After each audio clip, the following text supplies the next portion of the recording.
නමෝ තස් භගවතු අරහතු සම්මා සම්බුද්දස්ස නමෝ තස් භගවතු අරහතු සම්මා සම්බුද්දස්ස නමෝ තස් භගවතු අරහතු සම්මා සම්බුද්දස්ස සදා වන්දනීය පූජනීය මහා සංඝරත්නයන් අවසරයි ධර්ම ශ්‍රවණාබිලාසී සදැහැති පින්වත්නි පටිච්ච සමුප්පාදය ධර්මය අද දවසේදී අපි කතා කරන්නට බලාපොරොත්තු වෙන්නේ නැහැ මොකද මම මේක මුලින්ම මතක් කරන්නේ සතිපට්ඨානයට අයිති වෙන විදිහට අද අවසානයේ අපිට කතා කරන්න තියෙන්නේ චතුරාර්ය සත්‍ය පිළිබඳව නමුත් මේකට පටිච්ච සමුප්පාදේ නැතුව මේක පැහැදිලි කරන්නට අපහසුතාවයක් තිබෙයි. නමුත් මම මේ අවස්ථාවට අනුව යම් කරුණු ටිකක් ඉදිරියේදී කතා කරනවා. නමුත් අද දවසේදී මේ පිළිබඳව ප්‍රශ්න කරන්නට එපා කියන එක මුලින්ම මතක් කරනවා. මොකද අද දවසේ කතා කරන කාරණාවට ඒක ඇතුළත් වෙන්නේ නැති නිසා. ඒ කියන්නේ මේ පරියාය තුල ඒක අවශ්‍යයි. නමුත් සතර සතිපට්ඨානය තුල ධම්මානුපස්සනාවට පටිච්ච සමුප්පාදයේ අන්තර්ගත වෙන්නේ නැහැ කියන කාරණේ මුලින්ම මම මතක් කරන්නට ඕනේ. මොකද මේක මුලින්ම මම මතක් කළේ නැතිනම් සමහරලාට කෙනෙකුට අවසානයේදී ප්‍රශ්න ගැටළු අහනකොට ඒ සම්බන්ධයෙන් ගැටළු අහන්නට ඉඩ තිබෙනවා. නමුත් මම මේක අවසානයේක සම්බන්ධ කරලා කතා කරනවා ඒ තැන්වලට. ඒ නිසායි මම මුලින් මේ කාරණය පැහැදිලි කරන්නට අවශ්‍ය නිසායි මතක් කළේ. ඉතින් අපි සතිපට්ඨාන දේශනාවන් වලදී අද දවසට નિયમિત මාතෘකා විදියට තිබෙන්නේ ධම්මානුපස්සනාවට අයිති චතුරාර්ය සත්‍ය පිළිබඳව. ඉතින් එහෙමනම් අද ඒ පිළිබඳව සාකච්ඡා කරන්නට කතා කරන්නට බලාපොරොත්තු වෙනවා. චතුරාර්ය සත්‍ය කියලා කිව්වහම ගොඩාක් අය අපි මේ චතුරාර්ය සත්‍ය අපිට හොඳට පුරු වචන ටිකක් චතුසත්‍ය කියලා කිව්වහම එහෙම නැතිනම් අපි සාමාන්‍ය ව්‍යවහාරයේදී අපි උච්චාරණය කරනවා ව්‍යවහාර කරනවා දුක්ඛ සත්‍ය, සමුදය සත්‍ය, නිරෝධ සත්‍ය, මාර්ග සත්‍ය කියලා.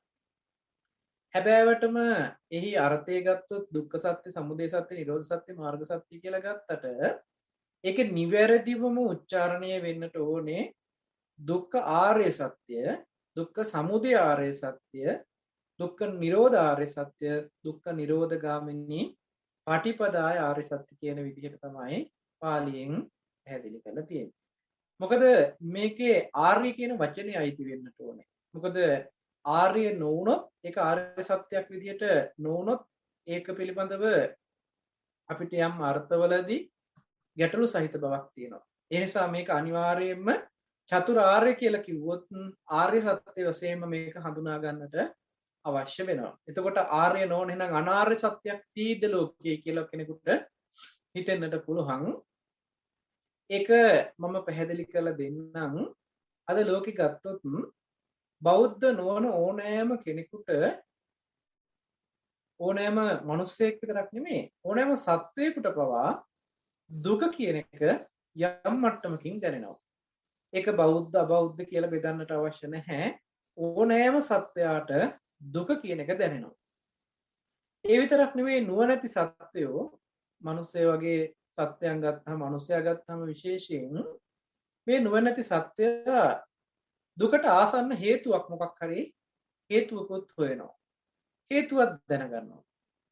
ඊට පස්සේ හේතුව දුරු කරලීම පිණිස යම් උත්සාහයකුත් දරනවා. ඒ දුකට ඇති වෙන්නට හේතු වන කාරණාව ආසන්න කාරණාව නැති කිරීම පිණිස යම් ක්‍රමවේදයකුත් අනුගමනය කරනවා. ඒ ක්‍රමවේදය තුළ යම් මට්ටමක දුකේ අඩුවීමකුත් වෙන්නනවා. උදාහරණයකට කිව්වොත් යම් කෙනෙකුට කුසගින්න නිසා පිපාසය නිසා අපි හිතමු කුසගින්න නිසා අධික පීඩාකාරී දුකකටපත් වෙනවා. මේක දුකක්. අධික ලෙස දැනෙන දුක් පීඩාවක් විදිහට මේ දුක ලැබෙනවා. මේ දුක අඳුන ගන්නවා මේක නම් මේක අධික දුකයි කියලා. මොකද අත්දැකීමෙන් දන්නවා කුසගින්නේ වේල් දෙක තුනක් ආහාරයක් නොගෙන ඉන්න වුණොත් අධික දුකකට අධික අපහසුතාවයකට පත් වෙනවා. එහෙමනම් මේකට හේතුව ආහාර කිසිම ආහාරයක් ගන්නට බැරිවීම තමයි මේකට හේතුව. එහෙමනම් දැන් හේතුවක් දන්නෝ මේ දුක ඇති වෙන්නේ.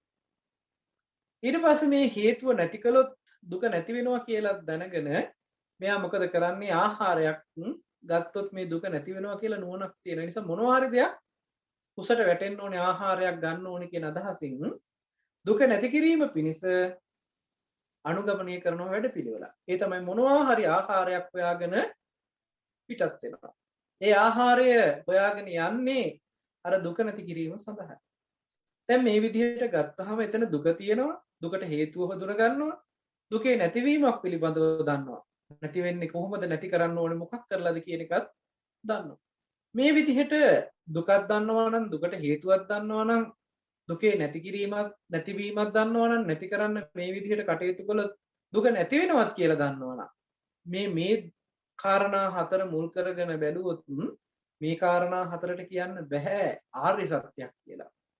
මොකද ඒක කුසගින්න නැති කර ගැනීම පිණිස කරන්නට යෙදුනා වූ ක්‍රමවේදයක්. මේ විදිහට ලෝකේ ජීවත් වෙන සියලුම සත්‍යයන් දුකට කැමති නැහැ. හැබැයි සියලුම සත්‍යයට දුක පැමිණෙනවා.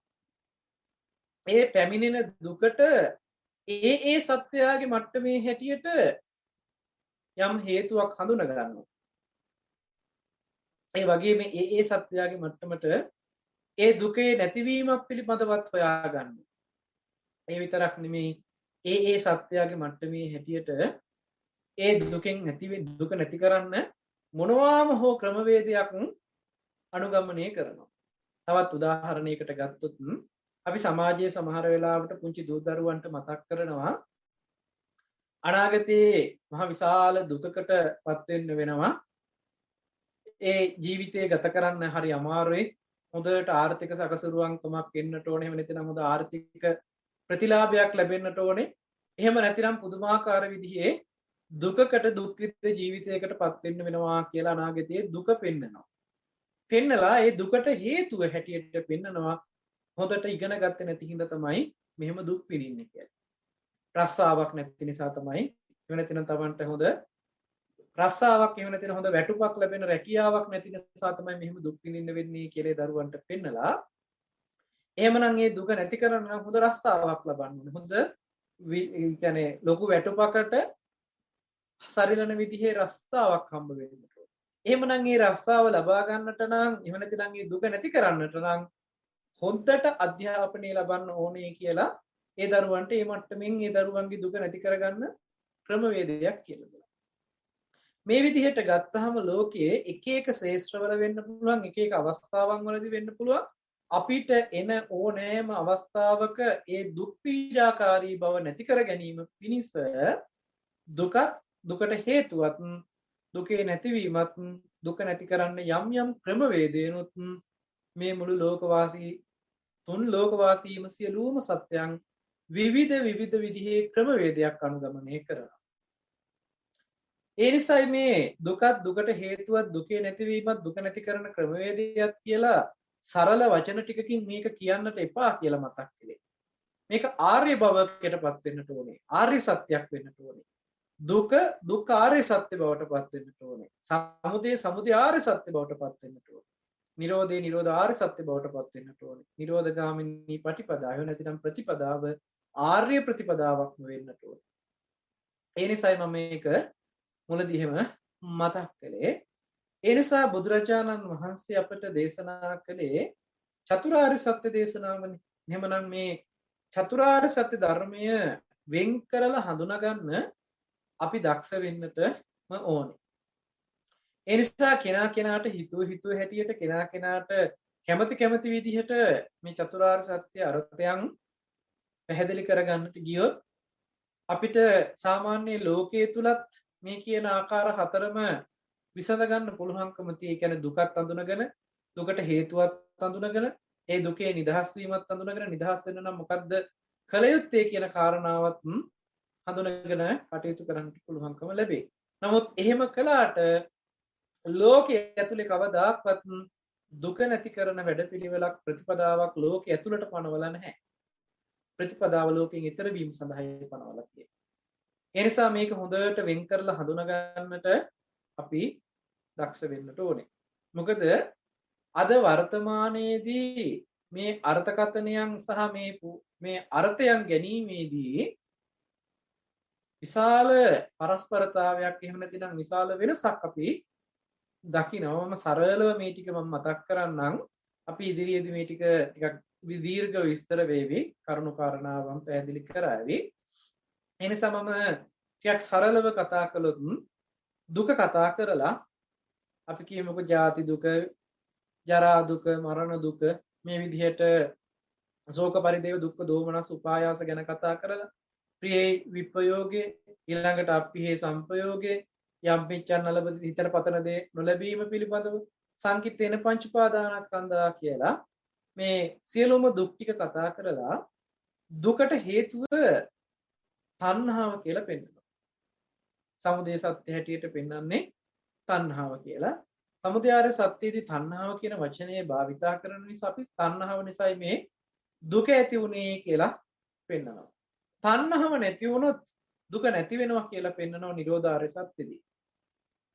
තණ්හාව නිරුද්ධ වුණොත් දුක නිරුද්ධ වෙනවා කියලා පෙන්නලා ප්‍රතිපදාව විදිහට ආර්ය අෂ්ටාංගික මාර්ගය පෙන්නනවා.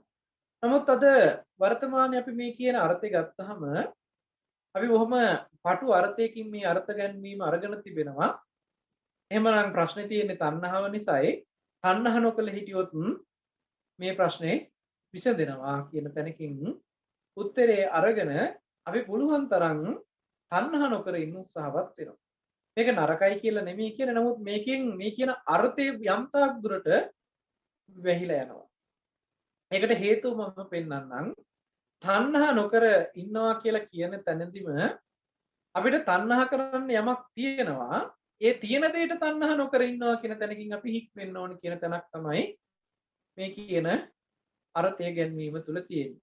ඒ නිසා කිසිම දෙයකට තණ්හා කරන්න එපා කියන තැනකින් අද වර්තමානයේ අර්ථ ගැන්වීම අර්ථ විග්‍රහය අරගෙන තියෙනවා.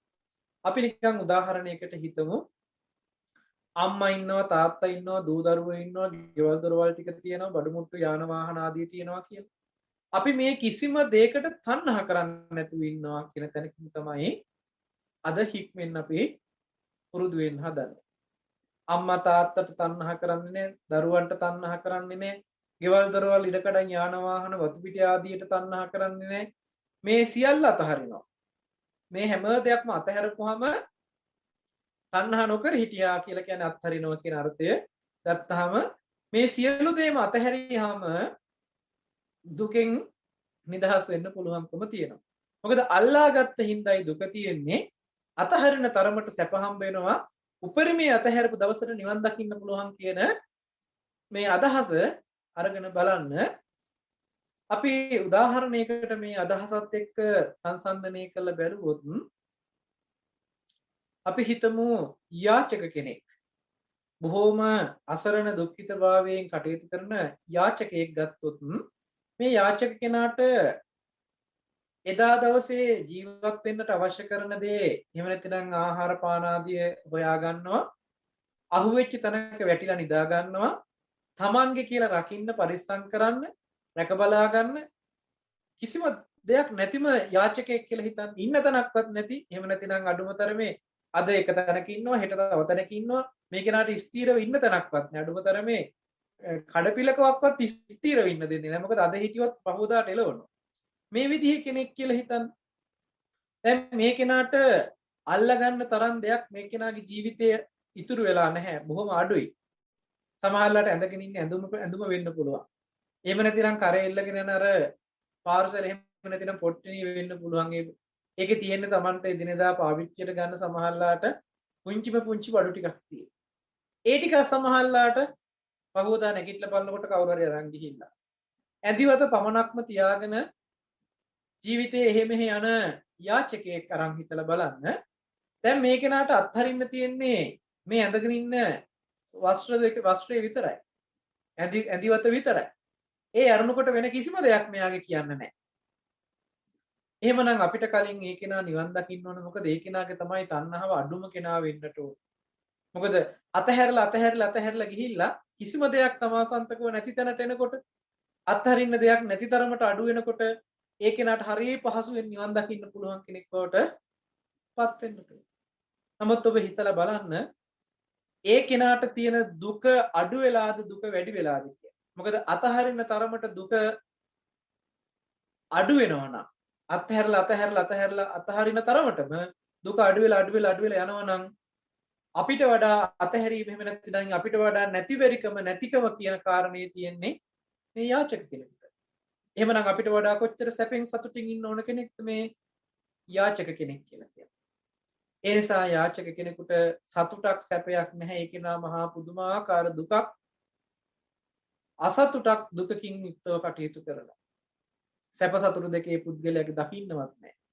ඒ ජීවිතය තුළ දකින්න තියෙන මහා දුක්කර ජීවිතයක්. දුකමයි මේ ජීවිතය තුළ වැඩිපුරම ඉස්මතු වෙලා පේන්නේ. ඉතින් ඒ නිසා මේ භෞතිකයේ අතහැරීම කියන කාරණාවකින් නෙමෙයි මේ අතහැරීම කියන තණ්හාව නැති කිරීම කියන තැන ශාසනය තුල පනවන්නේ. මොකද ඔය අද අපි ජීවිතය තුළ ඇසුරු කරන භෞතික සියලුම දේවල් ටික අපි මරණයත් එක්ක අපි යම් දවසක මරණයටපත් වෙනවා නම් ඒ මරණයෙන් පස්සේ එහා පැත්තට අරන් යන්න පුළුවන් දශමයක භෞතිකයක් නෑ මේ පැත්තෙන් අපිට ඇසුරු කරලා. ඒ නිසා මරණයත් සමග ඔය සියල්ල අතහැරෙන දේවල්. අමුතුවෙන් අත්හරින්න අවශ්‍ය නෑ. හැබැයි අතහැරෙනවා. නමුත් මම මේකෙන් මේ අදහස් කරන්නේ නෑ දන් දෙන එක පිළිබඳව නෙමෙයි මම මේ කතා කරන්නේ. මේ දර්ශනීය තුල කටයුතු කරන එහෙම නැතිනම් මේ චතුරාර්ය සත්‍ය තුල පෙන්වන නිරෝධය පිළිබඳව එහෙම නැතිනම් අත්හැරීම පිළිබඳව කතා කරනවද වැරදි අර්ථය පැහැදිලි කරලා දෙන්නයි මම මේ අදහස මේ උත්සාහය. යම් කෙනෙක් තමා සන්තකව තියනවා නම් යම් වස්තුවක් තේපලක් භෞතිකව ඒ දේවල් දන් දෙනවා කියන කාරණේ මහ විශාල කුසලයක් මහ විශාල පිනක් සිද්ධ වෙනවා. ඒක මහ විශාල පුණ්‍ය ශක්තියක් බවට පත් වෙනවා. ඒක උපකාර වෙනවා සුගතිගාමී ජීවිතයකට. ඒක උපකාර වෙනවා මහා ප්‍රඥාවන්තයෙක් බවට පත් වෙන්න. හැබැයි ඒ දන් දීම එහෙම නැත්නම් ඒ අතහැරීම කියන කාරණේ නිසායි දුක නැති වුනේ කියලා එහෙම නැත්නම් මේ නිවන් දැක්කේ කියලා අර්ථයක් ගන්න බෑ. මොකද මේ අතහැරීම කියන තැන ඊට වඩා හරි ගැඹුරු අර්ථයක් තියෙනවා. එහෙමනම් අත්හැරීම පිළිබඳව ගත්තාම එදා වෙස්සන්තර මහරජතුමා තරම් අතහැරපු කෙනෙක් මං හිතන්නේ මේ ලෝකයේ දකින්නට නැතිම තරම්. ඒසා විශාල රාජ්‍ය සම්පත් ටික අතහැරලා ඉච්චර ධනයක් අතහැරලා ඒ සියලු සැප සම්පත් සියල්ල අතහැරලා අන්තිමේට තමන්ගේ දරුවෝ දෙන්න බිරිඳ මේ සියල්ල අත්හැරෙන තැන දක්වාම අතහැරීම පුරුදු කරපු පාරමිතා ධර්මයක් විදිහට පූර්ණේ කරපු ශ්‍රේෂ්ඨ උතුමන් වහන්සේ තමයි ඒ වෙස්සන්තර ජාතක කතාවේදී අපිට පැහැදිලි කරන්නේ. හැබැයි එදා ඒ අතහැරීම සම්පූර්ණයෙන්ම කරන ලදයි අත්හැරීම. ඊළඟට තමන්ගේ ජීවිතේ පවා අතහරිනවා. දහම්සොර ජාතක කතාවේදී ධර්මයක් අහන්නටවත් අඩුමතරමේ මට එක බණපදයක් හරි අහන්න ලැබෙනවා නම් ඒ වෙනුවෙන් මගේ ජීවිතේ පවා මං අත්හරින්න සූදානම් කියලා එදා ඒ රකුසගේ කටට පනින්න තරම් ඒ ජීවිතේ පවා අත්හරින්න හැකියාව තිබුණ ඒ දහම්සොර රජතුමා අපේ බෝධිසත්වයන් වහන්සේ. හැබැයි ඒ එකම ආත්මයකවත් චතුරාර්ය සත්‍ය ධර්මය අවබෝධ කරගෙන නිවන් දැක්කා කියන තැනක් කතා කරන්නේ නැහැ. ඒ හැම තැනකම පාරමිතා ධර්මයක් පිරුණා. ඒ හැම තැනකම මහා විශාල කුසල ශක්තියක් පුණ්‍ය ශක්තියක් පිරුණා. ඒව මහා උපකාරයක් වුණා මේ අවසාන ජීවිතේ නිවන් දකින ජීවිතේට මහා විශාල පුණ්‍ය ශක්තියකින් උපකාරයක් වුණා. පාරමිතා ශක්තියකින් උපකාරයක් වුණා. එහෙම නැතුව ඒ අතහැරීම බලන්න කොයිතරම් ශ්‍රේෂ්ඨ අතහැරීමක්ද කියලා. නමුත් ඒ අත්හැරීමෙන් නිවන කියන එක සාක්ෂාත් උනේ නෑ ජීවිතවල. එහෙමනම් මේ අතහැරීම කියලා කියන්නේ මොකක්ද කියන එක අපි භෞතිකව අතහරින දෙයකට මේක සම්බන්ධ කරන එක තමයි නොකල යුත්තේ. භෞතිකව යමක් අතහරිනවා නම් ඒකෙන් මහ විශාල කුසලයක් මහ විශාල පුණ්‍ය ශක්තියක් ජනිත කරගන්න පුළුවන්කම ලැබෙනවා. හැබැයි මේ අතහැරීම එහෙම නැත්නම් මේ තණ්හා නිරෝධයකටපත් වෙනවා කියලා කියන එක ආර්ය සත්‍යයක් විදිහටම දකින්න ඕන එකක් මිස එහෙම නැතුව අපි ලෝකේ කතා කරන අත්හැරීමකට මේක සමාපාත කරන්න සමාන කරන්න යන්න හොඳ නැහැ. මොකද ඊට වැඩිය ශ්‍රේෂ්ඨතම අත්හැරීම තමයි මේ අතහැරීම. අපි ඒක පිළිබඳව ඉදිරියේදී කතා කරනවා. ඒ අතහැරීම කියන්නේ කොයි වගේ අතහැරීමක්ද කියන කාරණාව. කොතනින්ද මේ තණ්හාව නැතිව තණ්හා නිරෝධයකටපත් වෙන්න ඕන කාරණේ වෙන්නේ කොතනින්ද කියන එක පිළිබඳව ඒ ඉදිරියේදී අපි මේ ඊළඟ සත්‍යයන් පිළිබඳව කතා කරනකොට පැහැදිලි කළ දෙන්නට බලාපොරොත්තු වෙනවා. ඉතින් අදට අපි දුක්ඛ සත්‍ය පිළිබඳව ටිකක් කතා කරමු. දුක්ඛාරය සත්‍ය පිළිබඳව ගත්තහම දුකත් දුක්ඛාරය සත්‍යයත් කියන කාරණා දෙකකට බෙදෙනවා. මොකද ආර්ය දැක්මක් එහෙම නැත්නම් ආර්යයන් වහන්සේලා කියලා කියන්නේ උතුමන් වහන්සේලා ශ්‍රේෂ්ඨතම දුක පිළිබඳව. ඒ කියන්නේ දුකේ යථාර්ථයේ දුක දකිනවා නම් ඒක ආර්යයන් වහන්සේලා දැකපු ශ්‍රේෂ්ඨතම දැකීමක් බවට පත් වෙනවා. ඒ දැක්ම තමයි දුක්ඛ ආර්ය සත්‍ය කියලා කියන්නේ. දුක්ඛේ ඥානං කියලා කියන්නේ ඒ නුවණටයි. ඉතින් අද ඒ නුවණ පිළිබඳව එහෙම නැත්නම් මේ දුක පිළිබඳව කතා කරන්නට බලාපොරොත්තු වෙනවා. ඉපදීම දුකයි. ජාතිපි දුක්ඛ. ඊළඟට ජරාවටපත් වෙන එක දුකයි. ඊළඟට මරණයටපත් වෙන එක දුකයි. මේ විදිහට අපි මේ දුක් ටික පිළිබඳව දන්නව ඔබ වචනෙන් වචනේ කියන්නට අවශ්‍ය නැහැ. එකකින් එක විස්තර කරලා දෙන්නම්. අද අපි ඉපදීම දුකයි කියලා කිව්ව ගමන් අද අපි වර්තමානයේ හිතන්නේ මේ ඉපදීම දුකයි කියලා කිව්ව ගමන්ම ඒ උපදින මොහොත හරිම දුක්ඛිත අවස්ථාවක්. ඒ අවස්ථාව ඒ මෑණියන්ටත් ඒ දරුවාටත් මහ විශාල දුකකට වේදනාවකට ලක් වෙනවා.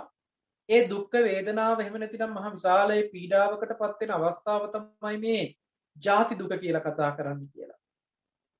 නමුත් ඒකද මහ විශාල දුකක් ගණයට වැටෙනවා.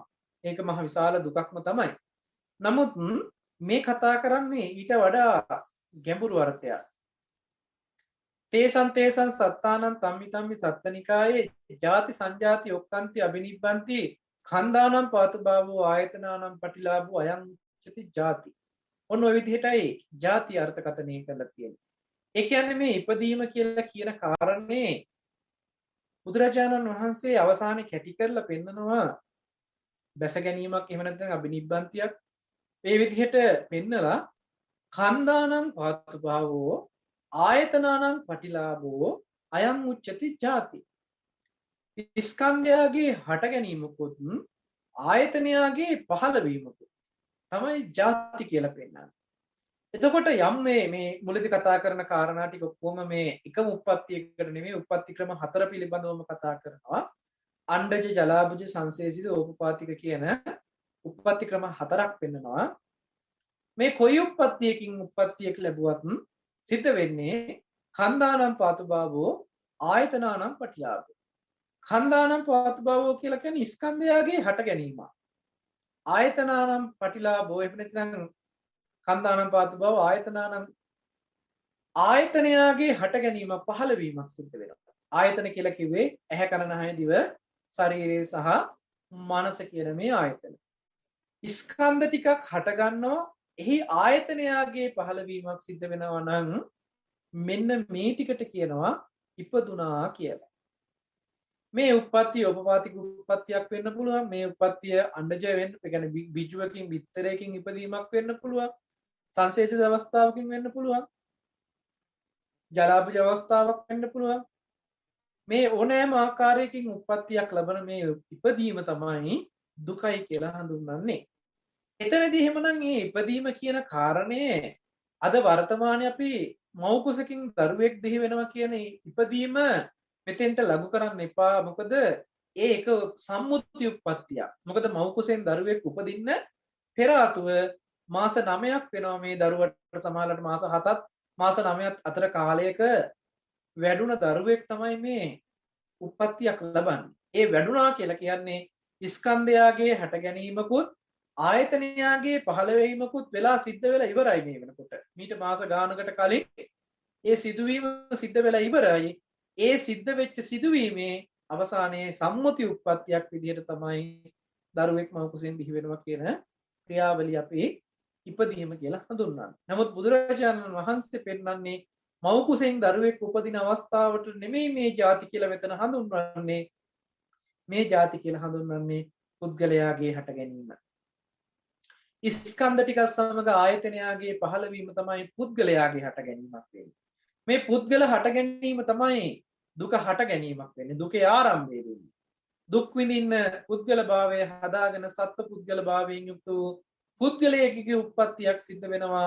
ඒ සිද්ධ වෙන්නේ ස්කන්ධ ටිකක් අරඹය. එහෙම නැත්නම් ස්කන්ධයාගේ පහළවීම අරඹය ආයතනයාගේ පහළවීමක් තිබෙනවා නම් ස්කන්ධයා හටගෙන ආයතනයාගේ පහළවීමක් තිබෙනවා නම් මේ තමයි පළවෙනිම දුක හැටියට පෙන්වන්නේ. මේක තමයි දුකේ ආරම්භය. ජාති තමයි දුකේ ආරම්භය. ජාති නිසයි ජරා මරණ දුක් වලටපත් වෙන්නට හේතු වෙන්නේ. එහෙමනම් මෙන්න මේ ජාති දකින්න ඉපදීම කියන කාරණේට. නැතිනම් අපි මව් කුසෙන් බිහිවීම උප්පත්තිය හැටියට කතා කරලා ඒ ඉපදීම මව් කුසෙන් ඉපදීම හරි දුක්ඛිතයි දුක්ඛාකාරයි කියලා පෙන්නලා හැබැයි අපි හොයලා බැලුවාම මේ අවුරුද්දක් පාසා මේ ඉපදිච්ච දිනේ අරගෙන ඒ දිනේ සිහිපත් කර කර දුක් වෙනවද කියලා බලන්න. එදා දවසේ අපි කවුරුත් එකතු වෙලා අඬලා වැළපිලා මහා ලෙස ශෝක ඇති කර ගන්නවද දුක් වෙනවද කියලා බලන්න. නෑ එදාට සාද පවත්වමින් නොයෙකුත් උත්සව පවත්වමින් මහ විශාල වශයෙන් සතුටු වෙනවා. ඒ ඉපදීම අපි සමරන්නේ සතුටුදායක දෙයක් හැටියට. ඒක දුක්දායක දෙයක් විදිහට අපි කටයුතු කරන්නේ නැහැ. ඒක සතුටු දෙයක් විදිහට තමයි අපි සමරන්නේ. නමුත් මේ ජාති දුක කියන කාරණේ ඉපදීම දුක කියන කාරණේ මේ මව් කුසෙන් බිහිවීමේ සිද්ධියත් එක්ක යා වෙන සිද්ධියකට වඩා එහා ගිහිල්ලා කතා කරන දුකක් පිළිබඳවයි පැහැදිලි කරන්නේ. ඒ නිසා මම හිතනවා ටිකක් අපිට අර්ථය පැහැදිලි ඇති මේ ජාති දුක කියන්නේ කොයි තැනකද කියන එක. ඊළඟට ජරාව කියලා කියන්නේ එහෙම නැත්නම් වයසට යෑම පිළිබඳව. තේසං සත්තානං තම්මි සත්තනිකායේ ජරා ජීර්ණතා කණ්ඩිච්ඡං පාරිච්ඡං පරිච්ඡිතා ආයුනෝ සංහානි ඉන්ද්‍රියානි පරිපක්කතෝ ඉදං උච්චති ජරා. ජරාවටපත් වෙනවා කියලා කියන්නේ අපි අද ගොඩාක් දුරට හිතන්නේ ජරාවටපත් වෙනවා කියන එකේ අර අවුරුදු 60 70ක් පහු කරලා අවුරුදු 80 90 වගේ වෙනකොට මේ සම්පූර්ණ කය වැහැරිලා යන්න එන්න බැරි තැනටපත් වෙනකොට මෙන්න මේ අවස්ථාව තමයි ජරාවටපත් වුණා කියලා කියන්නේ. නමුත් ඉපදිච්ච දවසේ ඉඳන් එහෙම නැතිනම් මේ ස්කන්ධයාගේ හටගෙන ආයතනයාගේ පහළවීමත් සමගම ජරාවට යන්න පටන් ගන්නවා. අපි වයසට යන්න පටන් ගන්නවා. නමුත් අපි ඒක වයසට යනවා කියලා නෙමෙයි කියන්නේ. ඉපදුන ගමන් ලදරු වයසේ ඊට පස්සේ ටික ටික තරුණ භාවයටපත් වෙනවා. ඊට පස්සේ ටික මැදි වයසටපත් වෙනවා. අපි අවසානයේ තමයි වයසට යනවා කියන වචනේ පාවිච්චි කරන්නේ. ජරාවටපත් වෙනවා කියන වචනේ පාවිච්චි කරන්නේ. නමුත් ඉපදිච්ච දවසේ ඉඳන් අපි වෙලා තින්නේ ජරාවටපත් වෙච්ච එකයි. ඒ නිසා මේ ආයතනයාගේ පරිපක්ව ආයතනාන්, ඒ කියන්නේ මුහු කුරා යෑමක් වෙනවා. ආයතනේ ටික මුහු කුරා යනවා. යම් කැඩෙන බිඳෙන ස්වභාවයෙන් යුක්ත වෙනවා. රැලි වැටෙන ස්වභාවයෙන් යුක්ත වෙනවා. ඒ වගේම පැසෙන ස්වභාවයෙන් ඉදුණු ස්වභාවයට කෙස් ටික පැහිලා යනවා. එහෙම නැතිනම් ඉදිලා පාට වෙනස් වෙලා යනවා. මේ ආයතනවල සමහර වෙලාවට අපි කියමුකෝ ඇහැ, කන, නහය ආදී මේ දේවල් වල පෙනීම ටික අඩු වෙලා ඇහිම ටික අඩු වෙලා යනවා. මේ විදිහේ යම් වෙනස්කම් ටිකක් සිද්ධ වෙනවා නම් මේ ජරා ලක්ෂණයෙන් යුක්තයි. ජීර්ණතාවයෙන් යුක්තයි. දිරණ ස්වභාවයෙන් යුක්තයි. සමහරලාට කායික ශක්තිය ටික හීන වෙලා යනවා. ඇහිම පෙනීම වගේ මේ දේවල් ටික අඩු වෙලා යනවා. දරා ගැනීමේ හැකියාව ටික අඩු වෙලා යනවා. ඔය අඩු වෙන එක විතරක් නෙමෙයි. පුංචි කාලේ ඉඳන් ටික ලොකු වෙලා ඒව වැඩි වෙලා යන අවස්ථාවත් මේ ජරතා ගුණයටයි දිරණ ගුණයටයි. ඒ කියන්නේ තිබුණ මට්ටමට වඩා වෙනස් වෙමින් යන සිදුවීම තමයි ජරතා ගුණය කියලා කියන්නේ. ජරතාව කියලා කියන්නේ ජරා ජීර්ණතාවයන් වලටපත් වෙනවා කියලා කියන්නේ. ඉතින් ඒක තමයි දුක් සහිතයි. මොකද කලින් පැවතුන මට්ටමට වඩා වෙනස් මට්ටමකට දැන්පත් වෙනකොට අර කලින් තිබුණ මට්ටම පවත්වා ගන්න බැරි වෙනකොට දුකකටපත් වෙනවා. පුංචිම කාලේ තිබුණ ඒ සුන්දර ජීවිතය ටික ලොකු වෙනකොට ඒ ජීවිතේ මැකිලා ගිහිල්ලා අලුත් ජීවිතයක් එතනට එකතු වෙනවා ආයි. ඒ ජීවිතේ ටික මුහු කුරා යනකොට ඒ මට්ටම අතහැරිලා ආය අලුත් ජීවිතයකට ගොඩ නැගෙනවා. මේ විදිහට ජීවිතේ හැම වෙලේම අලුත් වෙවි මේ දක්වා ඇවිල්ලා තියෙන ඉදිරියටත් ඒ විදිහටම පවතිනවා. නමුත් අර කලින් තිබුණ සුන්දර ජීවිත සුන්දර අතීතයන් සිහි කර කර සතුටු වෙන්න පුළුවන්කම තිබුණාට ඒක පවත්වා ගන්න බැරි වෙච්ච නිසා අතිවිශාල දුකකටපත් වෙනවා. ඒ නිසා ජරා ජීර්ණතාවය නිසා දුකටපත් වීමක් තියෙන. මොකද ඒක පවත්වා ගන්න බෑ ස්වභාවිකව. ඒ තියෙන සංසිද්ධිය පවත්වා ගන්නට බැරි වෙනකොට සිද්ධ වෙලා තියෙන්නේ මොකක්ද කියන එක අවබෝධයෙන් දකින්නට ඕන කරනවා. ඊළඟට මරණය.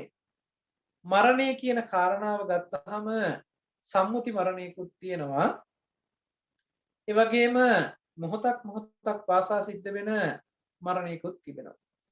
ඒ නිසා මෙතනදී මරණය කියලා ගත්තාම යම් ආකාරයකින් චුතියක්, ඒ කියන්නේ යම් ભેදයක්, එහෙම නැතිනම් අන්තරස්දාන වීමක්, එහෙම නැතිනම් මච්චු මරණයක්, කාල ක්‍රියා කිරීමක්, එහෙම නැතිනම් කන්දානම් ભેද, ඒ කියන්නේ කන්දානම් ભેද, ඒ කියන්නේ ස්කන්ධයගේ බිඳීමක්, මේ කය බහා තැබීමක්, ජීවිතින්දේ යම් බිඳ වැටීමක් සිද්ධ වෙනවා නම් මේකට මරණය කියලා හඳුන්වනවා. අපි සම්මුති වශයෙන් දකින්නේ මේ කය මරණයටපත් වුණා කියන කාරණාව. එහෙම නැතිනම් මැරිලා වැටුණා, එහෙම නැතිනම් මරණයටපත් වුණා කියලා මේ කයේ ක්‍රියාකාරකම් සියල්ල නතර වුණාම අපි කියනවා මරණයටපත් වුණා කියලා. නමුත් මේ කය ගැන අපි කතා කරන්නේ අපිට කාම ලෝකයේ කයක් හම්බ වෙන කාරණාවක් නිසා. නමුත් චුතියක් සිද්ධ වෙනවා. දිව්‍ය ලෝකෙන් චුත වුණා කියන වචනේ අහලා ඇති අපි. බ්‍රහ්ම ලෝකෙන් චුත වුණා කියන වචනේ අහලා ඇති. ඒ වගේ අතුරුදහන් වුණා කියන තැනක් පෙන්වන්න පුළුවන්. එහෙම නැතිනම් මච්චු මරණය කියන සම්මුතියෙන් සිද්ධ වෙන මරණයක් පිළිබඳව කතා කරන්නට පුළුවන්. මේ විදිහට යම් තාක් මේ නාම රූප දෙක සම්බන්ධයෙන් නාම ධර්මයන් හෝ රූප ධර්මයන් අතර මිශ්‍රණයකින් හෝ යම් විදිහකේ මේ ස්කන්ධයගේ යම් පැවැත්මක් තිබුණා නම් ඒ පැවැත්ම බිඳ වැටීමකට ලක් වෙනවා නම් ඒ බිඳ වැටීම මරණය හැටියට හඳුන්වනවා. නාම රූප දෙකක සම්බන්ධකමක් ගොඩ නැගීලා තිබුණා නම් ඒ ගොඩ නැගීම යම් තාක්ද එතන බිඳ වැටීමකට ලක් වෙනවා නම් ඒ බිඳ වැටීම මරණය කියලා හඳුන්වනවා. මේ මොහොතක් පාසා නාම රූප දෙක බිඳ වැටෙනවා, ආය අලුතෙන් හට ගන්නවා, ආය බිඳ වැටෙනවා. මේකද එක මොහොතක සිද්ධ වෙන සිද්ධියක මරණයක් හැටියට පෙන්නනවා. එක්ෂණික මරණ හැටියට. නමුත් සම්මුතියේදී සිද්ධ වෙනවා මේ දෙක ආය නැවත හටගන්නේ නැහැ. මෙතනදී මේ රූපකය සම්පූර්ණයෙන්ම අතහැරලා බිඳ වැටීමකට ලක් වෙනවා ස්කන්ධයගේ. ඒ බිඳ වැටීමට අපි කියනවා මරණය කියලා.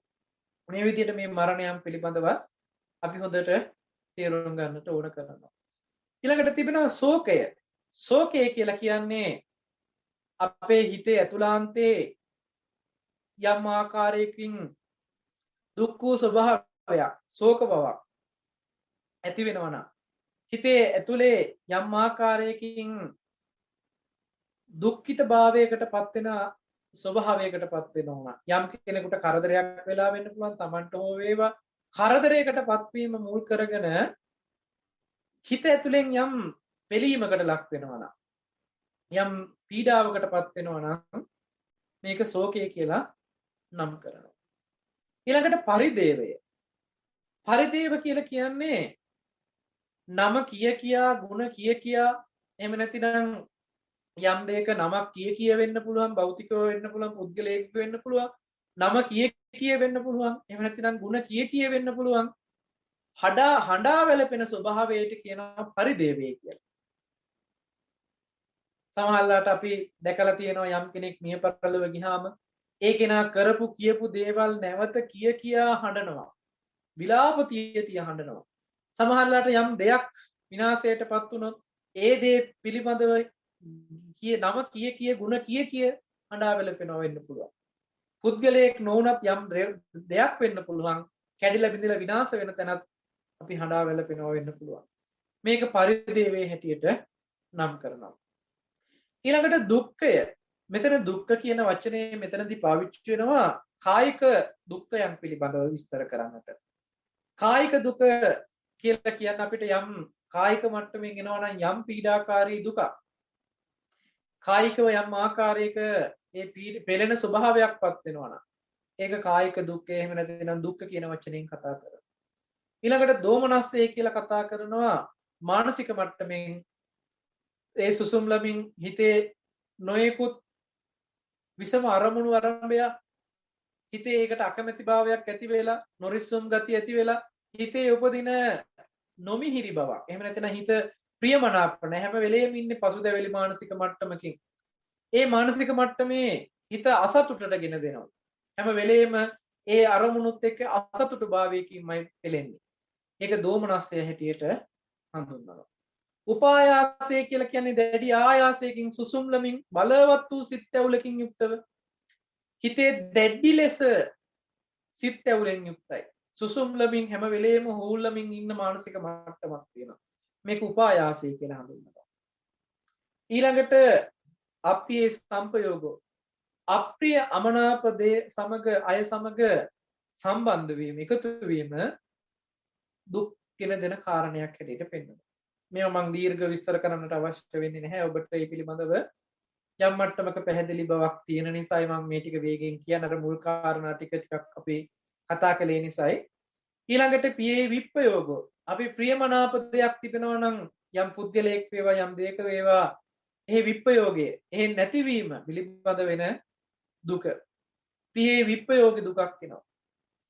ඊළඟට අපි යම් පිච්ඡන් නලපති තම්පි දුක්ඛං යමක් හිතන පතන දෙයක් තියෙනවා නම් මට මේ දේ කරන්න ඕනේ මට මේ දේ වෙන්න ඕනේ මම මෙහෙම කරගන්න ඕනේ මම මේ දේවල් මේ විදිහට කරනවා කියලා යම් ප්‍රාර්ථනාවක් තියෙනවා නම් හිතේ හිතන පතන දේ ඒ විදිහට නොලැබෙනවා නම් නොවෙනවා නම් ඒ නිසා තමයි දුකක් උපදිනවා. ඒක යම් පිච්ඡන් නලපති තම්පි දුක්ඛං කියලා පෙන්නනවා. මේ සියලුම දුක් ටික එකට එකතු කරලා කැටි කරලා අරගෙන බුදුරජාණන් වහන්සේ පෙන්නනවා සංකිට්ඨේන පංච උපාදානස්කන්ධා දුක්ඛා කියලා. මේ සියලුම දුක් ටික රැඳිලා තියෙන්නේ මොකක් හින්දාද? පංච උපාදානය නිසා කියලා. ඒ නිසා පංච උපාදානස්කන්ධා දුක්ඛා කියලා කිව්වහම මේ දුක් 11ම කැටි කරලා එකට එකතු කරලා කියනවා සංකිට්ඨේන පංච උපාදානස්කන්ධා දුක්ඛා කියලා. ජාති ජරා මරණ ශෝක පරිදේව දුක්ඛ දෝමනස්ස උපායාස අප්පිහේ සම්පයෝගෝ පියේ විප්පයෝගෝ යම්පිච්ඡන් නලපති තම්පි දුක්ඛං කියන මේ සියලුම දුක් ටික එකට කැටි කළාම මේ සියලුම දුක් ටික ඇති වෙන්න හේතු උනේ පංච උපාදානස්කන්ධය නිසායි. ඒ නිසා පංච උපාදානස්කන්ධයම දුකක් කියලා බුදුරජාණන් වහන්සේ දේශනා කරනවා. මේ පංච උපාදානස්කන්ධ දුක පිළිබඳව දුක්ඛ සමුදය පිළිබඳව කතා කරන ඊළඟ කාරණාවෙදී අපි පැහැදිලි කරලා ඒ නිරෝධයත් සමුදයත් නිරෝධයත් කියන ආර්ය සත්‍ය දෙකම අපි ඊළඟට කතා කරනවා. ඊළඟ කාරණාවෙදී අපි මාර්ග සත්‍ය කතා කරනවා. තව වැඩසටහන් දෙකක් විතර අපි මේ චතුරාර්ය සත්‍ය පිළිබඳව කතා කරන්නට වේවි කියලා මම හිතනවා. ඒ නිසා අදට දුක්ඛාර්ය සත්‍ය පිළිබඳව මෙතනින් නතර කරනවා. නමුත් ආ චූටි කාරණා ටිකක් මෙතනදී මේකට එකතු කරන්නට ඕනේ. ඒ තමයි මේ සියලුම දුක් ටික අන්නේ ආගමික අන්නේ ජාතිකයන්ටත් දැනෙනවා කියන කාරණාවක් තියෙයි. ඒ කියන්නේ ලෙඩ වෙන එක, එහෙම නැත්නම් ජරා ජීර්ණතාවයට වයසට යන එක අනිත් හැම කෙනෙකුටම දැනෙනවා. මරණයටපත් වෙනවා කියන එකත් හැම කෙනෙකුටම දුකක් වෙනවා. ඊළඟට විශේෂයෙන්ම අප්‍රිය අය සමග එකතු වෙන එක, ප්‍රිය අයගෙන් වෙන් වෙන එක, හිතන පළතන දේ නොලැබෙන එක මේ සියල්ල ලෝකයාගේ පවතින දුක් මට්ටමේ සිටින සිද්ධියක්. හැබැයි මේ ලෝකයා දකින දුකට එහා ගිහිල්ලා පෙන්වන දුකක් කියලා මම මතක් කරේ. මේ සියලුම දුක් ටික එකට කැටි කරලා පෙන්වන තැනක් තියෙනවා. ඒ තමයි සංකිට්ඨේන පංච උපාදානස්කන්ධා දුක්ඛා කියන තැන. මේ සියලුම දුක් ඇති උනේ පංච උපාදානස්කන්ධය නිසායි. පංච උපාදානස්කන්ධයම දුකක් කියලා පෙන්වනවා. හැබැයි අපි ලෙඩ වෙන එක දුකක් කියලාද වර්තමානයේ අපි ගන්නවා. එහෙම නැත්නම් වයසට යන එක දුකක් කියලා ගන්නවා. එහෙම නැත්නම් මරණයටපත් වීම දුකක් කියලා ගන්නවා. අපි මරණයටපත් වීම දුකක් කියලා ගත්තට අපි සමහරලාට කියයි අනේ මේ දේ කරන්නේ නැතුව හිටියානම් අද තාමත් ජීවතුන් අතරනේ. එහෙම නැත්නම් මේ ගමන ගියේ නැත්නම් අද තාමත් ජීවතුන් අතරනේ. මේ විදිහට පරිස්සම් වුණේ නැති හින්දානේ මෙහෙම දෙයක් වුණේ. ඒ නිසා මේ පරිස්සම් වුණා නම් අද තාමත් ජීවතුන් අතරනේ කියලා අපි මේ මරණය ආසන්න හේතුවත් එක්ක ගැට ගහලා ඒ හේතුව නිසායි මේ මරණය සිද්ධ වුණේ මේ දුක ඇති වුණේ නිසායි කියන තැනකින් මේ ආසන්න සිද්ධියක භෞතිකව අපි සංසන්දනය කරනවා. මේ ආසන්න සිදුවීමක් අරගෙන යම් සිදුවීමක් අරගෙන ඒ සිදුවීම ආරම්භය අපේ හිතේ දුකක් හටගත්තා කියන තැනකින් තමයි අපි මේ දුක දකින්නේ. මෙහෙම දකින්න දුක අනාර්ය දුකක් වෙනවා. ඒක ආර්ය සත්‍යයක් බවට පත් වෙන්නේ නැහැ. ඒ නිසායි බුදුරජාණන් වහන්සේ ඒක පැහැදිලි කරන්න පෙන්වන්න වෙන් කරන්න තමයි මේ සියලුම දුක් ටිකකට කැටි කරලා ආර්යයන් වහන්සේලා දැක්කේ මේ සියලුම දුක් ටික කොහොමද සංකිට්ඨේන පංච උපාදානස්කන්ධ. පංච උපාදානස්කන්ධේමයි දුක කියන කාරණාවකින් තමයි මේ ආර්යයන් වහන්සේලා දැකපු දුක කියලා කැටි කරලා පෙන්වන්න තමයි මේ අවසාන අර්ථය සංකිට්ඨේන පංච උපාදානස්කන්ධා කියන අර්ථය ගැප් කරලා පෙන්නන්නේ. ඉතින් මම හිතනවා මේ ටිකත් එක්ක පැහැදිලි කරගත්තාම අපිට මේ දුක පිළිබඳව යම් මට්ටමකින් අවබෝධයක් ඇති වෙනවා. දුක පිළිබඳව තව ගැඹුරු අර්ථයන් තියෙනවා. මොකද යමක ප්‍රකරණයට ගත්තාම යමක ප්‍රකරණේ චතුසත්‍ය යමකේ ගත්තාම එතනදී මේ දුක හොඳට තව බෙදලා පෙන්නනවා. දුක සහ දුක්ඛ සත්‍ය දෙපැත්තකට වෙන් වෙන්නේ කොහොමද? මේ දෙකම එකක් වෙන්නේ කොහොමද? මේ දෙක දෙකක් වෙන්නේ කොහොමද කියන තැනේදී දුක්ඛ සත්‍ය, ඒ කියන්නේ දුක්ඛ සත්‍ය දෙකම දුක්ඛ සත්‍ය වශයෙන් කියනවා. හැබැයි දුක්ඛ සත්‍ය කියලා ගත්ත තැනේදී ඒ කියන්නේ දුක වෙනමත් දුක්ඛ සත්‍ය වෙනමත් පෙන්වන්න පුළුවන්කම තියෙනවා. මොකද ලෝකයට දුක තියෙනවා, දුක්ඛ සත්‍ය නැහැ. හැබැයි දුක්ඛ සත්‍ය අවබෝධ කරගත්ත කෙනාට ලෝකේ දුකයි දුක්ඛ සත්‍යයි දෙකම එකට දකින්න පුළුවන්. මේ විදිහට දෙපැත්තට බෙදලා පෙන්නන ධර්ම කාරණා ටිකක් තියෙනවා. ඒ ටික ස්වභාවයෙන්ම ගැඹුරු නිසා මම අද ඒක අර්ථයන් ලොකුවට විග්‍රහයක් කරන්නට බලාපොරොත්තු වෙන්නේ නැහැ. ඒ නිසා අදට දේශනාව මෙතකින් සමාප්ත වෙනවා. යම් කෙනෙකුට මේ කතා කරපු දුක පිළිබඳව ගැටලු සහිත බවක් තියෙනවා නම්, නොතේරිච්ච තැනක් තියෙනවා නම් ඒ පිළිබඳව අහන්නට අවස්ථාවක් තියෙනවා. හොඳයි, තෙරුවන් සරණයි හැමදෙනාටම. එහෙමනම් වෙනදා වගේම අත උස්සලා තමන්ගේ ප්‍රශ්න ගැටලු අපේ ස්වාමින් වහන්සේට යොමු කරන්න කියලා කරුණාවෙන් ඉල්ලා සිටිනවා හැමදෙනාගෙන්ම.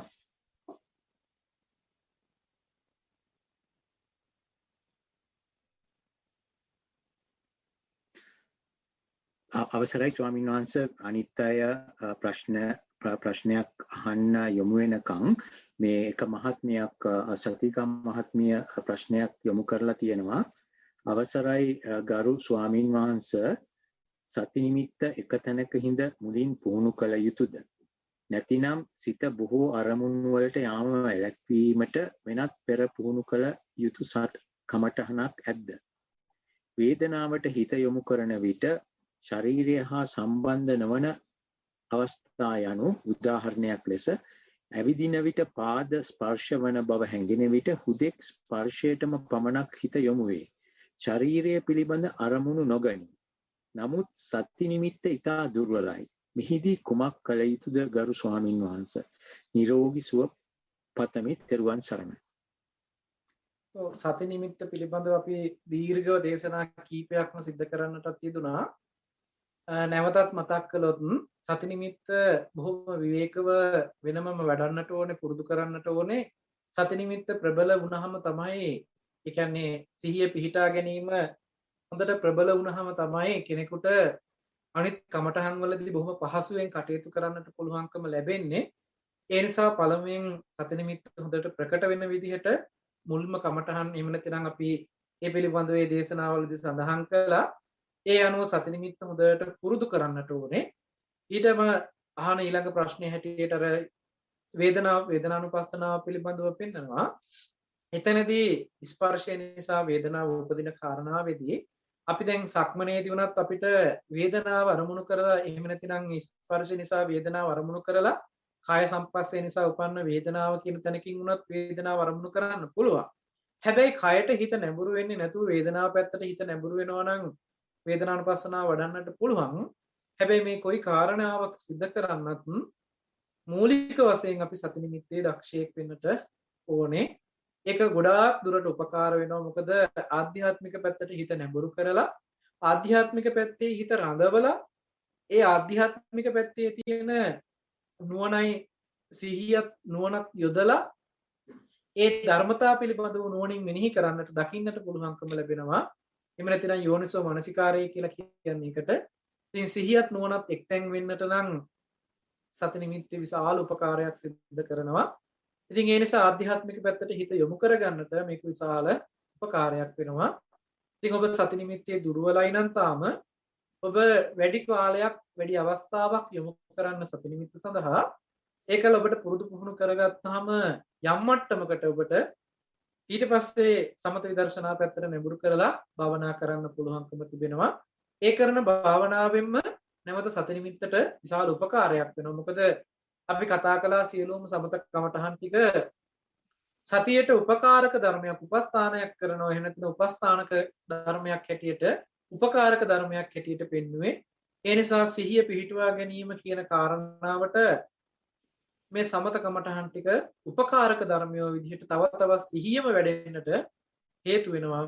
විදර්ශනා නුවණින් යම් කරුණක් මෙනෙහි කරනකොට ඒක ප්‍රඥාව වැඩෙන්නට හේතු වෙනවා. සිහියයි සහ නුවණයි දෙක එක්තැන් වුණාම තමයි යෝනිසෝ මනසිකාරයක් වෙන්නේ. මොකද යෝනිසෝ මනසිකාරයක් ඇති කෙනෙකුට පමණමයි ආශ්‍රව ධර්මයන් ඡය කරන කාරණාව බුදුරජාණන් වහන්සේ දේශනා කළේ. අයෝනිසෝ මනසිකාරයකින් යුක්ත කෙනාට ආශ්‍රව ධර්මයන් ඡය කරන්නට පුළුවන්කමක් ලැබෙන්නේ නැහැ. දන්නා වූ දක්නා වූ කෙනාට එහෙම නැත්නම් යෝනිසෝ මනසිකාරයෙන් යුක්ත කෙනාට පමණයි ආශ්‍රව ධර්මයන් ඡය කරන්නට පුළුවන්කම ලැබෙන්නේ කියලා පෙන්වනවා.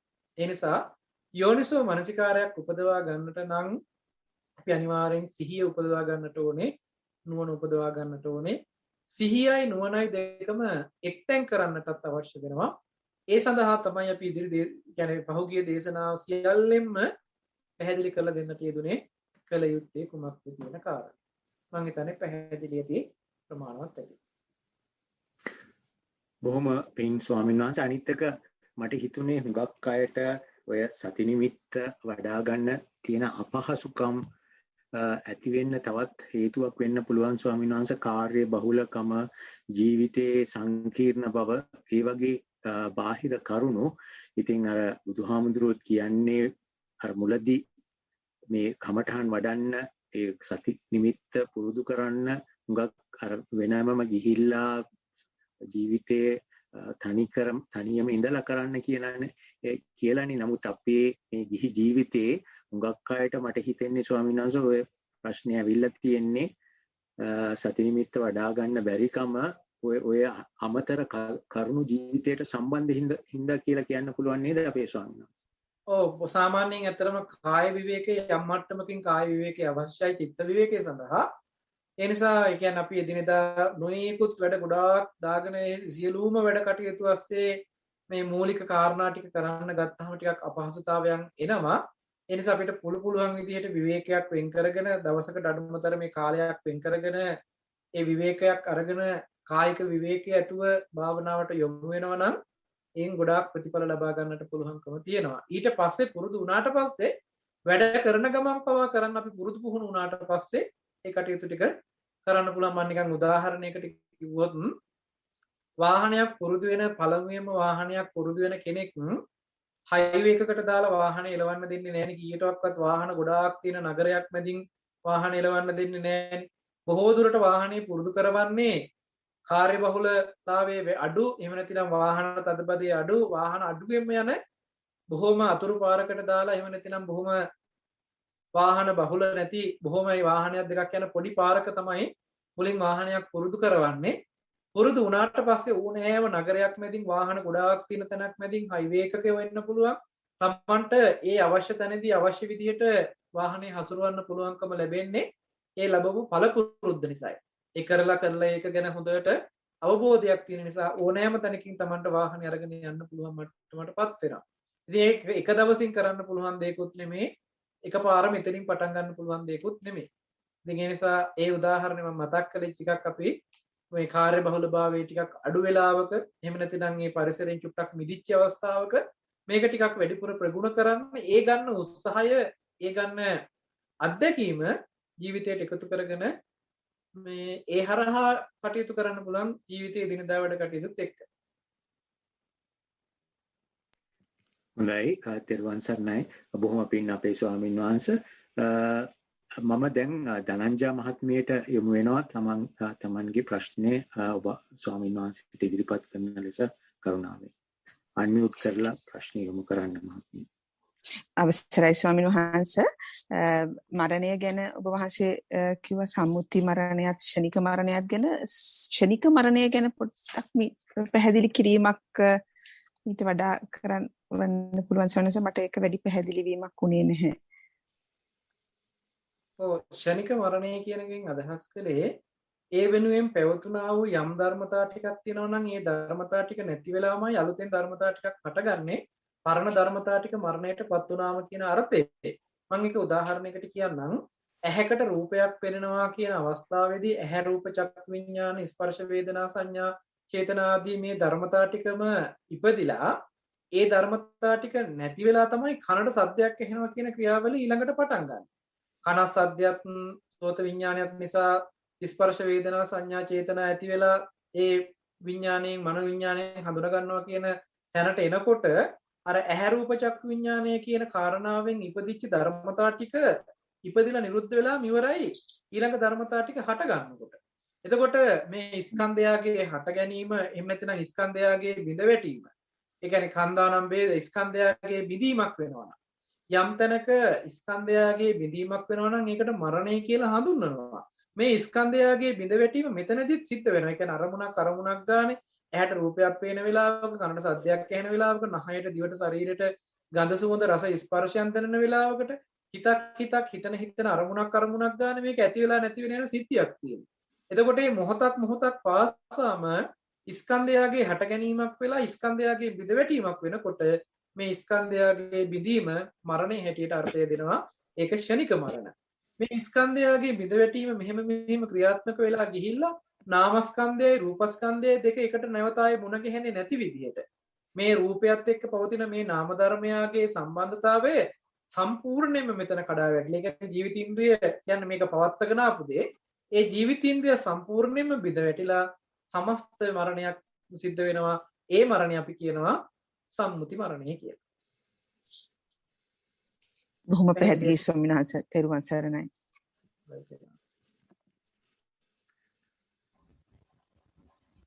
හොඳයි තෙරුවන් සරණයි. අජන්තා මහත්මිය අන්මියුට් කරලා ප්‍රශ්නය කරුණා කරලා ඉදිරිපත් කරන්න. අවසරයි ස්වාමීන් වහන්සේ. මම ජයන්ත. මට ගැටලුවක් තියෙන ස්වාමීන් වහන්සේ ජාතිපි දුක්ඛං කියනකොට ස්කන්ධයන්ගේ හට ගැනීම ආයතනන්ගේ පහළවීම නිසා දුක ඇති වෙනවා කියලා සඳහන් වුණා. එතකොට ඒකෙන් අදහස් වෙන්නේ පුද්ගලයා ඒ කියන්නේ ස්කන්ධයන්ගේ හට ගන්නකොට දුකක් ඇති වෙනවද? එහෙම නැත්නම් එතෙන්දි පුද්ගලයා කියන නාමය ඇති වෙන හින්දා දුක ඇති වෙන පටන් ගන්න ස්ථානයේ විදිහටද හඳුන්වන්නේ? නැත්නම් ස්කන්ධයක් පහළ වෙනකොට දුකක් ඇති වෙනවද? ආයතනයක් පහළ වෙනකොට දුකක් ඇති වෙනවද? ඒක පළවෙනි ප්‍රශ්නේ. දෙවෙනි ප්‍රශ්නේ තමයි ස්වාමීන් වහන්සේ මරණය ගැන කියද්දී ස්කන්ධයන්ගේ මිදීම සහ ස්වාමීන් වහන්සේ සඳහන් කරා ජීවිත ඉන්ද්‍රියගේ බිඳි වැටීම කියලා. මොකක්ද මේ ජීවිත ඉන්ද්‍රිය කියන්නේ? ඔව් ඒ ප්‍රශ්න දෙක විතරද මහත්තයා? ඔව්. හරි. පළවෙනි ප්‍රශ්නෙට ඒකේ උත්තරේ පළවෙනි කාරණාව මතක් කළොත් ඒ ඉපදීම කියන කාරණාවේදී කන්දානම් පාතුභාවෝ ආයතනානම් පටිලාභෝ කියන තැනේදී මේ කාරණාව සිද්ධ වෙන්නේ නිකන් නෙමෙයි. ඒ කියන්නේ මේ කාරණාව සිද්ධ වෙන්නේ පෙර අවිද්‍යා කර්ම තණ්හා කියන සිද්ධියත් එකයි මම අර කිව්ව පටිච්චසමුප්පාද අර්ථය මම මෙතෙන්ට අවශ්‍ය වුණොත් විතරක් ගන්න. නමුත් මේකට පටිසම්පාදේ නැතුව විස්තර කරන්න බැරි වෙයි. මොකද මේ උපදින්නෙම කර්ම විපාකයක් විදිහටනේ. ඒ නිසා මේ ඉපදීම මේ ලෝකයේ තුන් ලෝකේ යම් ආකාරයක සත්‍යයක් උපදිනවා නම් ඒ උපදින සියලුම සත්‍යය කර්මයාගේ විපාකයක් විදිහට තමයි උපදින්නේ. මේ කර්ම විපාකෙට අවිද්‍යාවත් කර්මයත් තණ්හාවත් කියන ධර්මතා ත්‍රිත්වයම බලපානවා. එතකොට මේ ස්කන්ධයාගේ හට ගැනීමකුත් ආයතනයාගේ පහළවීමකුත් තමයි ඉපදීම කියලා කියන්නේ. මේ ඉපදීමම දුකක් වෙනවා. ඒ ඉපදිච්ච නිසා අනිත් දුක් ටිකටපත් වෙනවා. ඒකයි උපාදානපච්චය භවෝ භවපච්චය ජාති කියලා පෙන්නනවා පටිසම්පාදයේදී. ජාතිපච්චය ජරා මරණ ශෝක පරිදේව කියලා එතනින් තව කොටසක් කඩනවා. ඉපදීම දුක, ඉපදීම නිසා නැවත දුක් ටිකකුත් තියෙනවා කියලා දුක දෙකට කඩනවා මෙතනදී. ඒ නිසා නමුත් මේ සියලුම ටික එකට ගත්තාම මේ ඉපදුනා කියලා කියන්නේ ස්කන්ධයාගේ හට ගැනීමත් ආයතනයාගේ පහළවීමත් කියන තැනකින් විතරක් පෙන්වන්නේ නැහැ. මේ ටික සිද්ධ වෙන්නේ තණ්හා උපාදානයේ භවය නිසා. තණ්හා උපාදාන භව වෙනකොට මේ ඉපදීම කියන කාරණාවට අයිති වෙන ස්කන්ධ ටික ආයතන ටික උපාදාන වශයෙන්ම හම්බ වෙලා ඉවරයි. යම් තැනක උපාදාන වශයෙන් හම්බ වුණා නම් උපාදානයට උරුම වෙන දුකක් අනිවාර්යයෙන්ම තියෙනවා. ඒ කියන්නේ තණ්හාව නිසානේ දුක උපදවන්නේ. මෙතන තණ්හාව කියන ධර්මතාවයේ යෙදිලා තියෙන නිසා ඒක ඉපදීම කියන සිද්ධිය දුකට අයිති වෙනවා.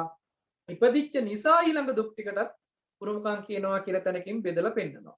මම හිතන්නේ මේ ටික පැහැදිලිද මහත්තයා? ඒ කියන්නේ ස්වාමීන් වහන්සේ මෙතන මේ ඒ පුද්ගලයා හට ඒ කියන්නේ පුද්ගල භාවයේ හටගත්තා කියලා කියන්නේ කෙලෙසයන්ගේ සක්‍රීය භාවයකටපත් වුණා කියන තැනකින් මොකද දුක උපදවන්න හේතු වෙන්නේ තණ්හාවනේ. ඒ කියන්නේ තණ්හාව කියන එකේ සක්‍රීය වීමම දුක ඇති වෙන්න පටන් අරන් ඉවරයි. ඊට පස්සේ මේ සක්‍රීය භාවයේ මුල් කරගෙන ඉතින් එහාට කරන කියන හැම කාරණාවකදීම නැවත නැවත දුක හට ගන්නත් පටන් අරන් ඉවරයි. ඒ නිසා හට ගැනීම එතනද දුක තියෙනවා. ඒ නිසා නැවත දුක හට ගන්න හේතුවක් වෙන නිසා ඒක දුකට හේතුවකුත් වෙනවා කියලා පෙන්නනවා. ඒක නෝසොන්නස්. පැහැදිලි නේද? ඔව්. දෙවෙනි ප්‍රශ්නේ. ඔව් ඊළඟ දෙවෙනියට අහපු ප්‍රශ්නේ විදිහට ආපහු ප්‍රශ්නේ මතක් කරන්න මහත්තයා.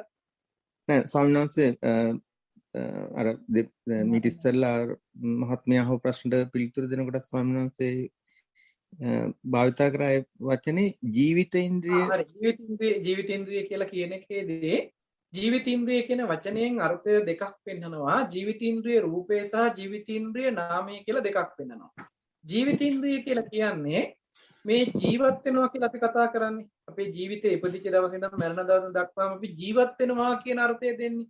මෙන්න මේ ජීවිතේ පවත්වාගෙන යනවා කියන අර්ථය තමයි ජීවිතේන්ද්‍රිය කියලා. කෙනෙක් වර්ධනය වෙනවා. ඒක රූප ජීවිතේන්ද්‍රිය ගත්තාම අපි සමහරලාට මේක උදාහරණයකට කිව්වොත් අර සමහර සත්තු ඉන්නවා. අපි හිතමුකෝ හූනෙක් වගේ සතෙක් ගත්තාම මේ සතාගේ වලිගේ කැඩිලා යනවා සමහර වෙලාවලදී.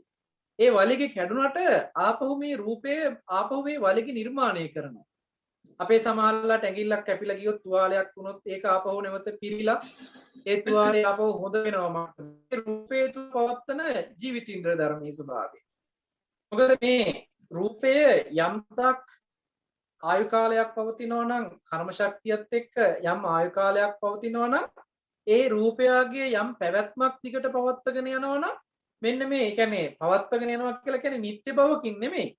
ඒක වෙනස් වෙමින් පවත්වාගෙන යන සිද්ධියක් තියෙනවා නම් ඉදිරියට. උදාහරණයකට කිව්වොත් උදාහරණයක් විදුලි බල්බ් එකක් පත්තුක ස්විච් එක දාපුවාම බල්බ් එක පත්තු වෙනවා. ස්විච් එක නිමන වෙලාව වෙනකම් මේ බල්බ් එක පත්තු වෙවි පවතිනවා නම් එක දිගටම පත්තු වෙලා තියෙනවා නෙමෙයි මේක නිමි පත්තු වෙනවා කියන ක්‍රියාවලිය පවත්වාගෙන තියෙනවා. අන්න ඒ වගේ ජීවිතයේ මේ අරමුණ කියන්නේ රූපය පිළිබඳව ගත්තාම රූපේ හැදෙනවා කියන සිද්ධියක එක දිගට ඇති වෙලා නැති වෙලා යන සිද්ධියක පැවැත්මක් ඇති කරවලා තියෙනවා. ඒකට කියනවා රූප ජීවිතේන්ද්‍රිය කියලා. ඒ වගේම නාම ජීවිතේන්ද්‍රිය කියලා කියන්නේ නාම ධර්මයාගේ පැවැත්මක් ඇති කරවලා තියෙනවා. නාම ධර්මයක් හේතු නිසා හටගෙන හේතු නැති වෙනකොට නැති වෙනවා කියන මේ ක්‍රියාවලිය ඇති වෙලා නැති වෙලා යන ක්‍රියාවලිය පවත්වලා තියෙනවා. ඒ ඇති වෙලා නැති වෙලා යන ක්‍රියාවලිය මෙතනදී බිඳ වැටෙනවා කියලා කියන්නේ ජීවිතේන්ද්‍රිය බිඳ වැටෙනවා කියන කාරණා. ඒක රූප ජීවිතේන්ද්‍රිය බිඳ වැටීමිනුත් මරණයටපත් වෙනවා. නාම ජීවිතේන්ද්‍රිය බිඳ වැටීමිනුත් මරණයටපත් වෙනවා. මම ඒක මෙහෙම කිව්වොත් රූප ජීවිතේන්ද්‍රිය බිඳ වැටුණා කියලා කියන තැනේදී ගත්තාම සමහරලාට ඇක්සිඩන්ට් එකක් වෙලා මේ කය සම්පූර්ණයෙන්ම කුඩු වෙලා විනාශ වෙලා ගිය තැනදී ඒ රූප ජීවිතේන්ද්‍රිය පවත්වන්න බෑ. ඒ නිසා නාමයේ මෙතන රූපෙත් එක්ක තියෙන සම්බන්ධේ කැඩිලා මරණයටපත් වෙනවා. සමහරලාට මේ රූපේ හොඳටම පවතිනවා. හොඳට මේ රූපේ පිළිබඳව කිසිම ගැටලුවක් නැහැ.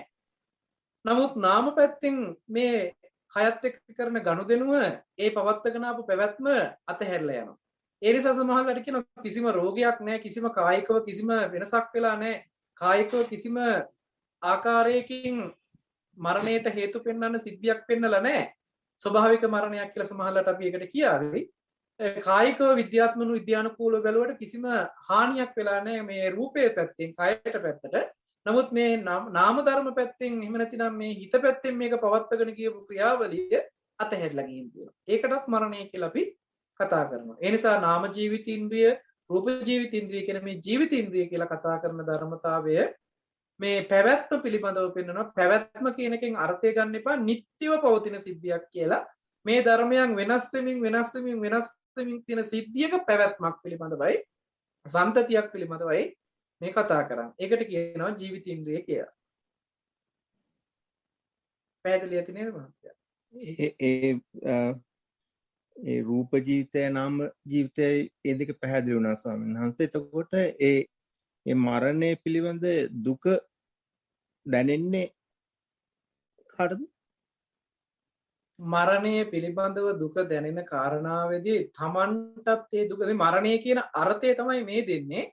මේ මරණ ධර්මයකට මූණ දෙන්න වුණොත් තමන්ටම වුණත් තමන්ට මේ මරණය පිළිබඳව මූණ දෙන්න වෙනවා. එහෙම නැතිනම් තමන්ගේ කෙනෙක් පිළිබඳව මූණ දෙන්න වෙනවා කියන තැනකින් මරණය පිළිබඳව පෙන්වන්න පුළුවන්කම තියෙන. කියන්නේ තමන් මැරෙයි කියලා බයක් උපදිනවා. ඒ නිසා දුකක් උපදිනවා. මරණය මරණාසන්න දුකකට පත් වෙනවා කියන තැනකින් පෙන්නනවා. මරණය හෝ මරණාසන්න දුකකට පත් වෙනවා කියන තැනකින් පෙන්නනවා.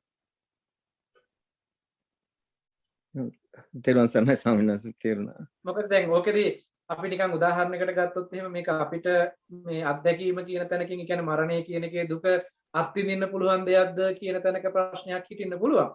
නමුත් මේකෙදී අපිට පෙන්නලා තියෙන්නේ අර දෙවිවරු චුත වෙන්න ආසන්න වෙනකොට දහඩිය දානවා ඒ වගේ නොයෙකුත් වෙනස්කම් වෙනකොට එයාට අතිවිශාල දුකක් දැනෙනවා කියලා පෙන්නනවා. මොකද මරණය පෙනිපෙනී තියෙන අවස්ථාවක්. සමහර වෙලාවට අපි කියමුකෝ උදාහරණයකට ගත්තාම අපේ ජීවිතවල සමහර වෙලාවට අද මේ තියෙන ව්‍යසනය ගන්නකො මේ ව්‍යසනයත් එක්ක අපිට කෙනාගේ මරණයන් ආරංචි වෙනකොට Tamanටත් මරණ බය ඇවිල්ලා මරණය පිළිබඳව මරණාසන්න අවස්ථාවකටපත් වුණොත් ඒ අවස්ථාවේ දුක කියන කාරණාවකට මුහුණ දුන්න අත්දැකීම් පිළිබඳව සමහරවිට මැරුණේ නැහැ. මොකද ඒක කියන්න වෙන්නේ මැරුණට පස්සේ කියන්න බැරි නිසා. මරණාසන්න අවස්ථාවකට ඇවිල්ලා සමහරලාට ගොඩාවහම සමහරවිට මම මේ විදියට දුක් පීඩාවන් වලටපත් වුණා කියන කාරණාව. ඒක අර අපිට පෙළදහමෙත් සඳහන් වෙන අනේපිඩු සිටුතුමාගේ කතාවේදී අවසාන කාලෙදී අනේපිඩු සිටුතුමා මොනතරම් අධික දුකකට වෙහෙසකටපත් වුණාද කියලා මේ මරණය පිළිබඳව. ඒ කියන්නේ ඔළුවට වරපටවල් දාලා තිරිංග කරලා හොද්දට හිර කරපුවාම කොච්චර මේ හිස් කබලට වේදනාව අධිකව අවස්ථාව අපහසුතාවයේ දැනෙනවද? ඒ වගේ මහ විශාල දුකක් ඇති වෙනවා මේ මරණ දුක කියන කාරණාව ඒ විදිහට විග්‍රහ කළා අර්ථයන් අපිට පෙළදහමේ පෙන්නලා තියෙනවා. ඉතින් තාම අපිට අර ඒක පිළිබඳව අපේ ජීවිතයෙන් අත්දැකීමක් ලබන්න පුළුවන් වෙලා නැති නිසායි අපිට මේක කවුද මේ දුක විඳින්නේ කාටද මේ දුක තේරෙන්නේ කියලා වගේ යම් හිතට ගැටලුවක් එන්නේ එහෙම හිතන්න අපිට අවස්ථාවක් නැති නිසා.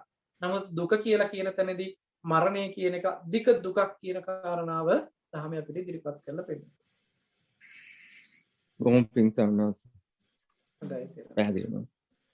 තේරුම් අවසරයි අපේ ස්වාමීන් වහන්සේ තව නෝන කෙනෙක් ප්‍රශ්නයක් ඉදිරිපත් කරලා තියෙනවා. මේ ඒ නෝන තමන්ගේ රස්සාවට මේ හුඟක් බැඳීමක් ඇති වෙලා තියෙනවා. ඉතින් මේ රස්සාව හින්දා තමයි ඒ නෝනට හුඟක් දුක කියන එක දැනෙන්නේ. ඒ කියන්නේ රස්සාව නැති වෙයිද?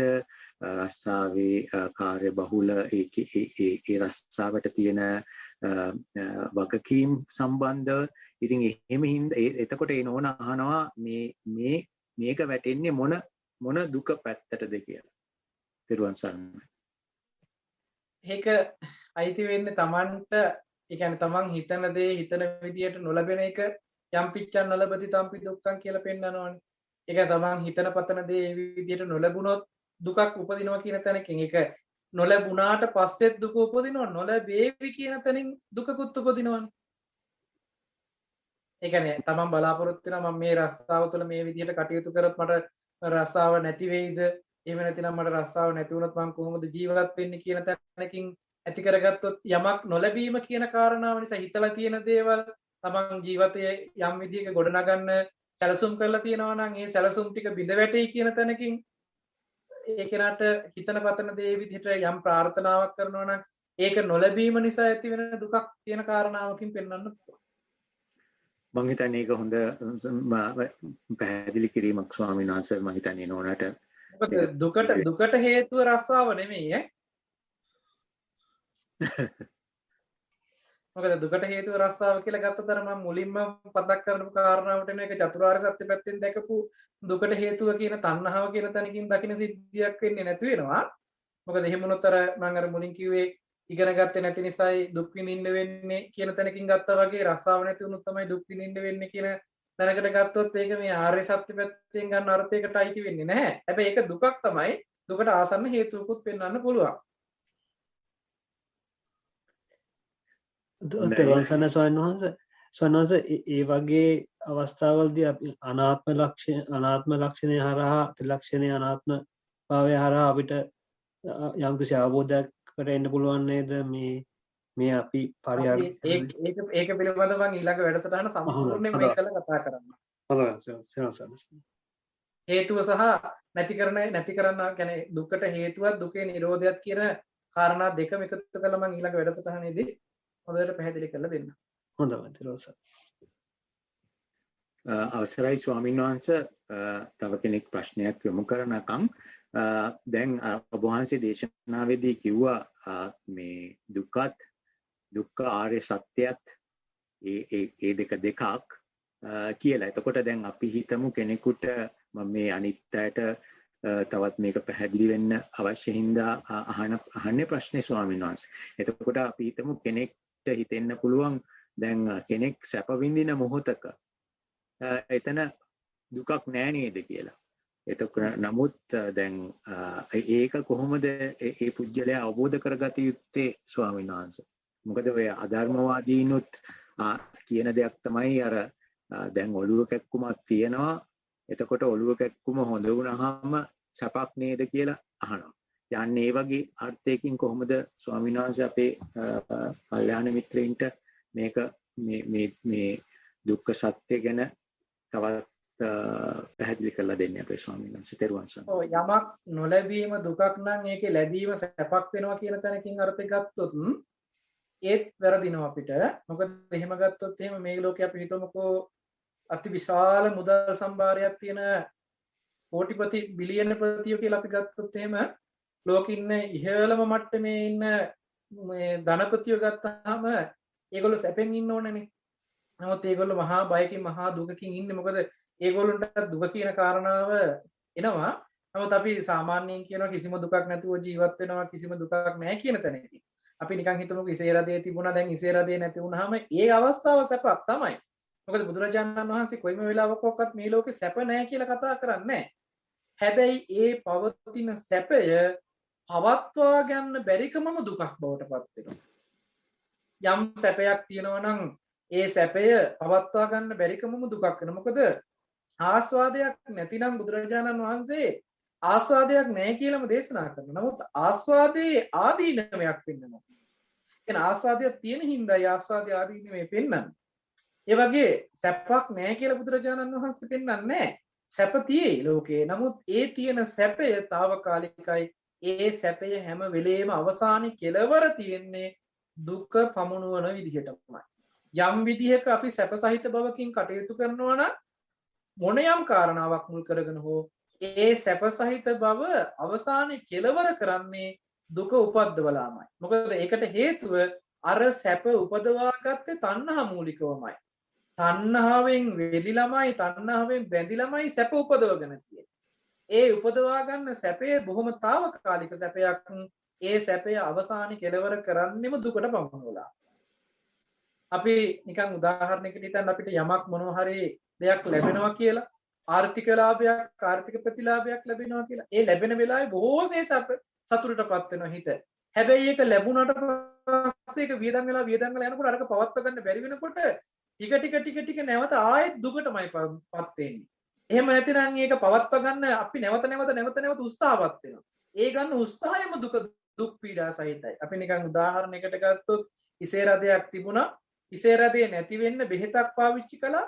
ඒ පාවිච්චි කරපු බෙහෙත නිසා ඉසේ රදේ නැතුව ගියා. අර තිබුණ ඉසේ රදේ තිබිච්ච අපහසුතාවය අර බෙහෙත පාවිච්චි කරපු නිසා යට ගියලා එහෙම නැතිනම් නැති වුණ නිසා දැන් සතුට බව තියෙනවා. හැබැයි දැන් මේ සතුට පවත්වා ගන්න මෙයාට දිගින් දිගටම අර බෙහෙත් පාවිච්චි කරමින් මෙයාට කටයුතු කරන්න වෙනවා අර තියෙන අපහසුතාවය දුරු කර ගැනීම පිණිස. නමුත් දැන් මෙයාට ඉසේ රදේ නෙමෙයි අපහසුතාවය වෙන්නේ අර දිගින් දිගට බෙහෙත් පාවිච්චි කරන එක. ඒක මතක් කර ගන්න ඕන. මේක දුකක් කියලා තේරෙන්නේ. සමහරවිට අපි හිතමුකෝ දරුවෙක් ලැබෙනවා කියවුවහම අම්මට තාත්තට පුදුමාකාර විදිහේ සතුටක් සැපයක් එනවා. හැබැයි මේ දරුවා ටික ලොකු මහත් වෙලා ඒ දරුවා හොඳ දරුවෙක් බවට පත් වුණොත් සතුටු වෙන්න පුළුවන්කම තියෙයි. හැබැයි ඒ දරුවා වෙනුවෙන් කරන කැපකිරීම ටික ඒ ජීවිතයේ වෙනුවෙන් කරන වැයවීම කැපවීම මොනතරම් දුක් පීඩා සහිතද. නමුත් ඒක දුක කියන වචනේ දාලා නැහැ. ඒකට සැප කියන ලේබල් එක අලවගෙන තියෙන්නේ. සමහරලාට දරුවෙක් ඇතිකම දුක සැපක් වෙන්න පුළුවන්. හැබැයි දරුවෙක් නැතිකම දුකක් වෙන්න පුළුවන් කෙනෙකුට. දරුවෝ නැති අම්මලා තාත්තලා බොහෝසේ දුක් වෙන අනේ මට දරුවෙක් නෑ නේද කියලා. එතකොට නැතිකම දුකක් නම් ඇතිකම සැපක් වෙන්න බෑ. එහෙනම් දරුවෝ ඉන්නවා කියන කාරණේ සැපයක් වෙන්න ඕන. හැබැයි එහෙම දරුවෝ තමයි සමහර වෙලාවට මංකොල්ලකාරයෝ වෙන්නේ, විනීමරුවෝ වෙන්නේ, රටට සමාජයට මහ විනාශකාරී චරිත බවට පත් වෙන්නේ. එහෙම වුණාම මේ අම්මලා තාත්තලාට සතුටු වෙන්න බෑ. දුකට පීඩාවටපත් වෙනවා. ඇතිකමත් දුක් වෙලා නැතිකමත් දුක් වෙනවා කියන කාරණාවකදී හොඳට කල්පනා කරලා බලන්න මේ ඇතිකම නෙමෙයි සැපය. ඒ සැපය පවත්වා ගන්න බැරිකම නිසාමයි දුක ඇවිල්ලා තියෙන්නේ කියන සිද්ධියක් වෙන්නලා තියෙනවා. බොහොම පින් අපේ ස්වාමීන් තෙරුවන් සරණයි ස්වාමීන් වහන්සේ. එතකොට දැන් ස්වාමීන් වහන්සේ උපේක්ෂාව පැත්තෙන් ගත්තත් ඔය ප්‍රශ්නෙම තියෙනව නේද? උපේක්ෂාව වුණත් පවත් ගන්න බැරි හින්දා ඒකත් දුකකින් කෙලවර වෙනවා කියන අර්ථය උපේක්ෂාව කියන කාරණාවේදී මෝහ මූලික උපේක්ෂාවක් කතා කරනවානේ. ඒ කියන්නේ දර්ශනය තුල ඥාන දර්ශනය ඉපදුනාට පස්සේ තියෙන උපේක්ෂාව වෙනම තියෙනවා. ඒක අපි අර සාමාන්‍යයෙන් කතා කරනවානේ උපේක්ෂා ඒකාග්‍රතාවයටපත් වෙන අවස්ථාව ධානා මට්ටමේදී. ඒකද දුක් සහිත නිසාමයි ඒක සැප සහිත බව වැඩි. නමුත් ඒකද පවත්වා ගන්න බැරිකම නිසාම දුකටපත් වෙනවා කියන තැනක ධානා පැත්ත පවා සැපයි කියලා බුදුරජාණන් වහන්සේ සැප නිත්‍ය සැප පනවන්නේ නැහැ. කාම ලෝකයට වඩා රූප ලෝකේ ධානා මට්ටම සැපයි. ඇත්තටම සැප සහිතයි. නමුත් ඒ සැපේද දුක් පීඩා සහිත නිසා තමයි ඒක නිවන කියලා හඳුන්වන්නේ නැත්තේ. ඊටත් වඩා සැප සහිතයි අරූපාවචර ධානා මට්ටම. රූපෙනුත් මිදිලා. ඒක අධික සැපයක්. නමුත් ඒ සැපේද පවත්වා ගන්න බැරිකම නිසා දුකටපත් වෙනවා කියන තැනකින් තමයි පෙන්නලා තියෙන්නේ. මොකද නිත්‍ය සැපයක් පෙන්නලා නැහැ ලෝකෙ තුල තුන් ලෝකෙ කොතනකවත්. අන්නහව නිරුද්ධ වුණාම ලැබෙන සැපේ තමයි නිත්‍ය සැපේ හැටියට දකින්න වෙන්නේ. තෙරුවන් සරණයි අපේ ස්වාමීන් වහන්සේ. තව කාට හරි දැන් ප්‍රශ්නයක් තියෙනවා නම් කරුණා කරලා ඉදිරිපත් කරන්න. අවසරයි ස්වාමීන් වහන්සේ. ස්වාමීන් වහන්සේ දැන් ඇසේ හට ගැනීම කියන එක මම මේ හරිද කියන එක දැනගන්න ඕනේ හින්දා අහන්නේ ස්වාමීන් වහන්සේ. ඇසේ හට ගැනීම කියන එක චක්කු විඥානයනොත් ඇසේ අනිත්‍ය බව කියන එක විපාක මනෝ විඥානයනොත් දැනගන්නවා කියලා කිව්වොත් හරිද ස්වාමීන් වහන්සේ? මට ප්‍රශ්න පැහැදිලි නෑ. අපහු ටිකක් අහුවා. ඇසේ හට ගැනීම කියන එක අපි දැනගන්නේ චක්කු විඥාණයෙන්. ඇසේ අනිත්‍ය බව දැනගන්නේ විපාක මනෝ විඥාණයෙන් කියලා කිව්වොත් නිවැරදිද ස්වාමීන් වහන්සේ? ඇසේ අනිත්‍ය හඳුනාගන්නේ විපාක මනෝ විඥාණයෙන් හඳුනන්න බෑ. ඒක විපාක මනෝ විඥාණයට පසු උපදින නුවණ සහිත විඥාන මනෝ විඥාණයෙන්මයි උපදව ගන්න ඕනේ. මොකද විපාක මනෝ විඥාණයකින් අපිට හඳුනා ගන්නවා කියන සිද්ධියකට නුවණ පිහිටලා නැහැ.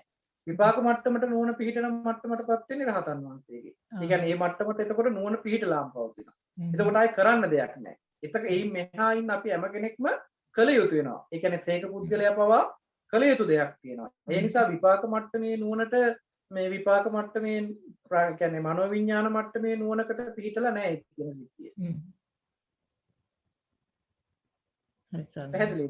පැහැදිලි ස්වාමීන් පැහැදිලි.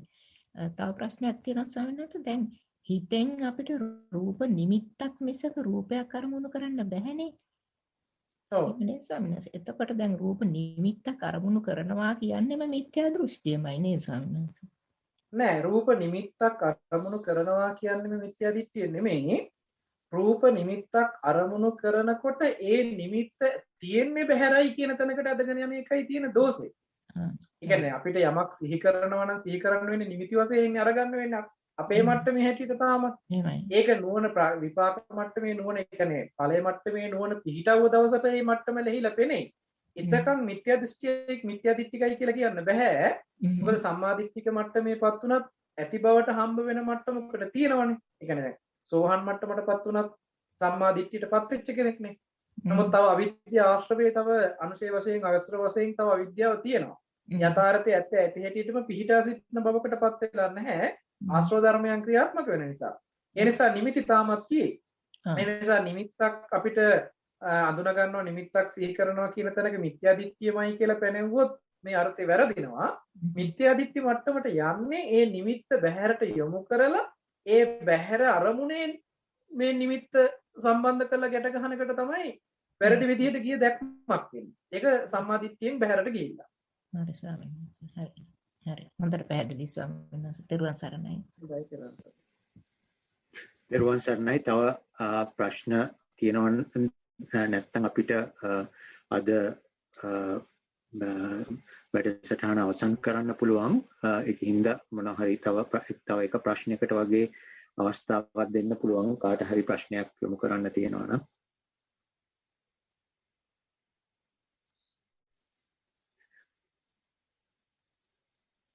මං හිතන්නේ නිශ්ශබ්දතාවයෙන් පෙනියන්නේ තව ප්‍රශ්න නැති බවක්. එහෙමනම් අද දින ධම්ම මණ්ඩපයේ වැඩ අවසන් කරන්නට පෙර මේ පුණ්‍යානුමෝදනාව කරුණාවෙන් ඉදිරිපත් කරන ලෙස මම ධනංජා ආර්යවංශ මහත්මියකින් කරුණාවෙන් ඉල්ලා සිටිනවා. ත්වන් සරණයි.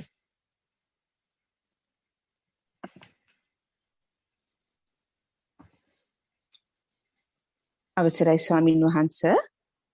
ලොව පුරා විවිධ රටවල් වල වෙසෙන අප සැවම එකම ධර්ම මණ්ඩපයක එක් රැස් කොට අපව මේ සසරින් එතර කිරීමට මහත් වූ දයානුකම්පාවෙන් මේ ගැඹුරු ධර්මය අපහට දැනෙන හැඟෙන අයුරින් වටහා දීමට ධර්මය දේශනා කරමින් දහම් කරුණු වටහා දෙමින් මෙහි වැඩම කළ අතිපූජ්‍ය නම කියන්න අවසරයි පළුගස්වැවේ සද්ධාතිස්ස ස්වාමින් වහන්සේට මේ ධර්ම දානමය කුසලයේ මහිමෙන් ඔබ වහන්සේට මෙවන් ශාසනික මෙහෙවර බොහෝ කාලයක් කරගෙන යාමට කායික මානසික නිදුක් නිරෝගී බව ලැබේවා. ප්‍රාර්ථනීය බෝධියකින් ධර්මාවබෝධය වේවා. එමෙන්ම ඔබ වහන්සේගේ ගුරු ස්වාමීන් වහන්සේලා මේ පින් බලයෙන් නිදුක් නිරෝගී වේවා. ඔබ වහන්සේ මෙලොවට බිහි කළ දෙමාපියන් නිදුක් නිරෝගී භාවයට පත් වේවා. මේ ධර්ම දේශනා මාලාව සංවිධානය කරන ප්‍රසන්ත සොයුරා සහ ඔහුගේ පවුලේ සැමටත් තාක්ෂණික සහාය ලබා දෙන ලක්කල් සොයුරා හා ඔහුගේ පවුලේ සැමටත් මේ දේශනා මාලාවට සහභාගී වන සැමටත් කල්යාණ මිත්‍ර සත්පුරුෂ උතුමන් ඇසුරටපත් වී චතුරාර්ය සත්‍ය ධර්මය අවබෝධ වේවා. කොරෝනා උවදකින් පීඩා ලබන සියලුම දෙනා ඉන් අත් මිදී නිරෝගී නිදුක් බව ලැබේවා. සාදු සාදු. බොහොම පින් ධනංජා මහත්මිය. තෙරුවන් සරණයි. හොඳයි. දැන් අද දවසේ ධම්ම මණ්ඩපයේ වැඩ කටයුතු අවසන් කරන්න මම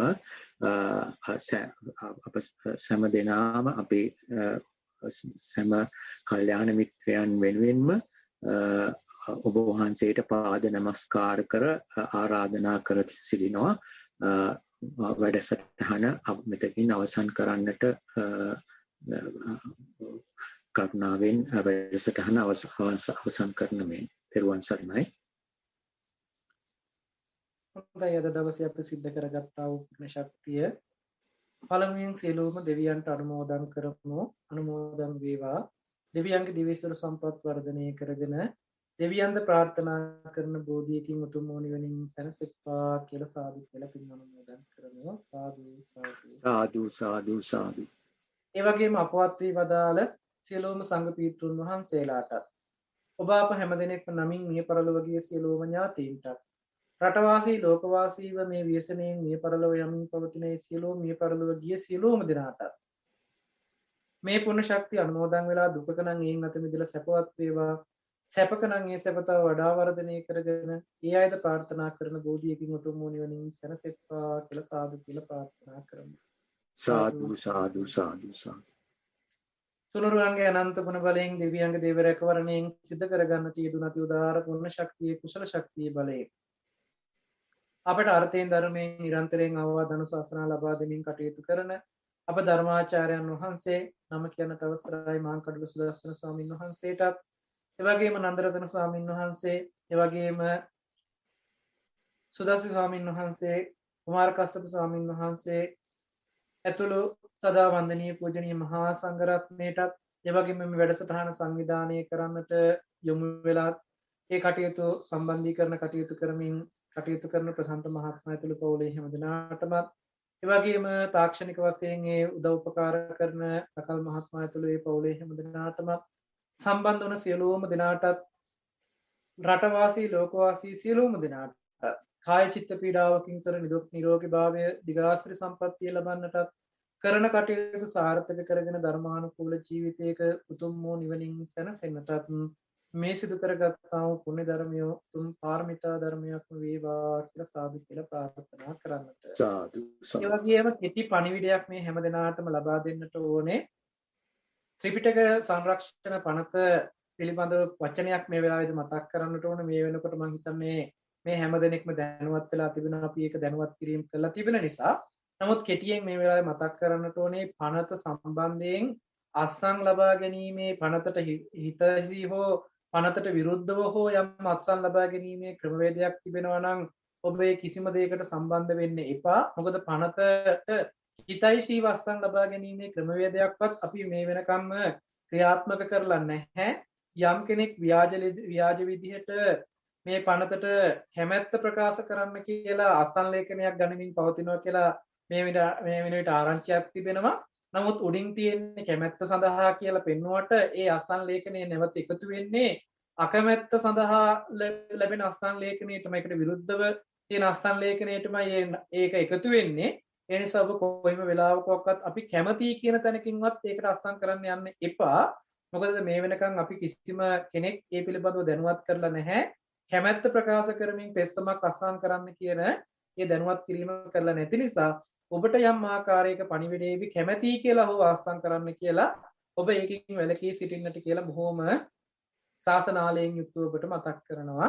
ඒ නිසා මේක මේ වෙලාවේදී විශේෂයෙන්ම මතක් කළේ. නැත්නම් ඔබ සමහරවිට හිතන්න පුළුවන් මේක කලින් ඉදිරිපත් උනේ මේකට විරුද්ධව අත්සන් ලේඛනයක්. දැන් මේ කැමැති අත්සන් ලේඛනයක් සකස් කරනවා ඇති කියලා. නමුත් මේ වෙනකන් අපි කිසිම ආරන්නේ එහෙම නැතිනම් ලැබුණු කන්ද සංචිතයෙන් හෝ වේවා යම් ආකාරයකින් ඒකට කැමැත්ත ප්‍රකාශ කරලා අත්සන් කරන්න කියලා අත්සන් ලේඛනයක්වත් ඉදිරිපත් කරලා නැහැ කියන පණිවිඩය තමයි ලබා දෙන්න ඕනේ.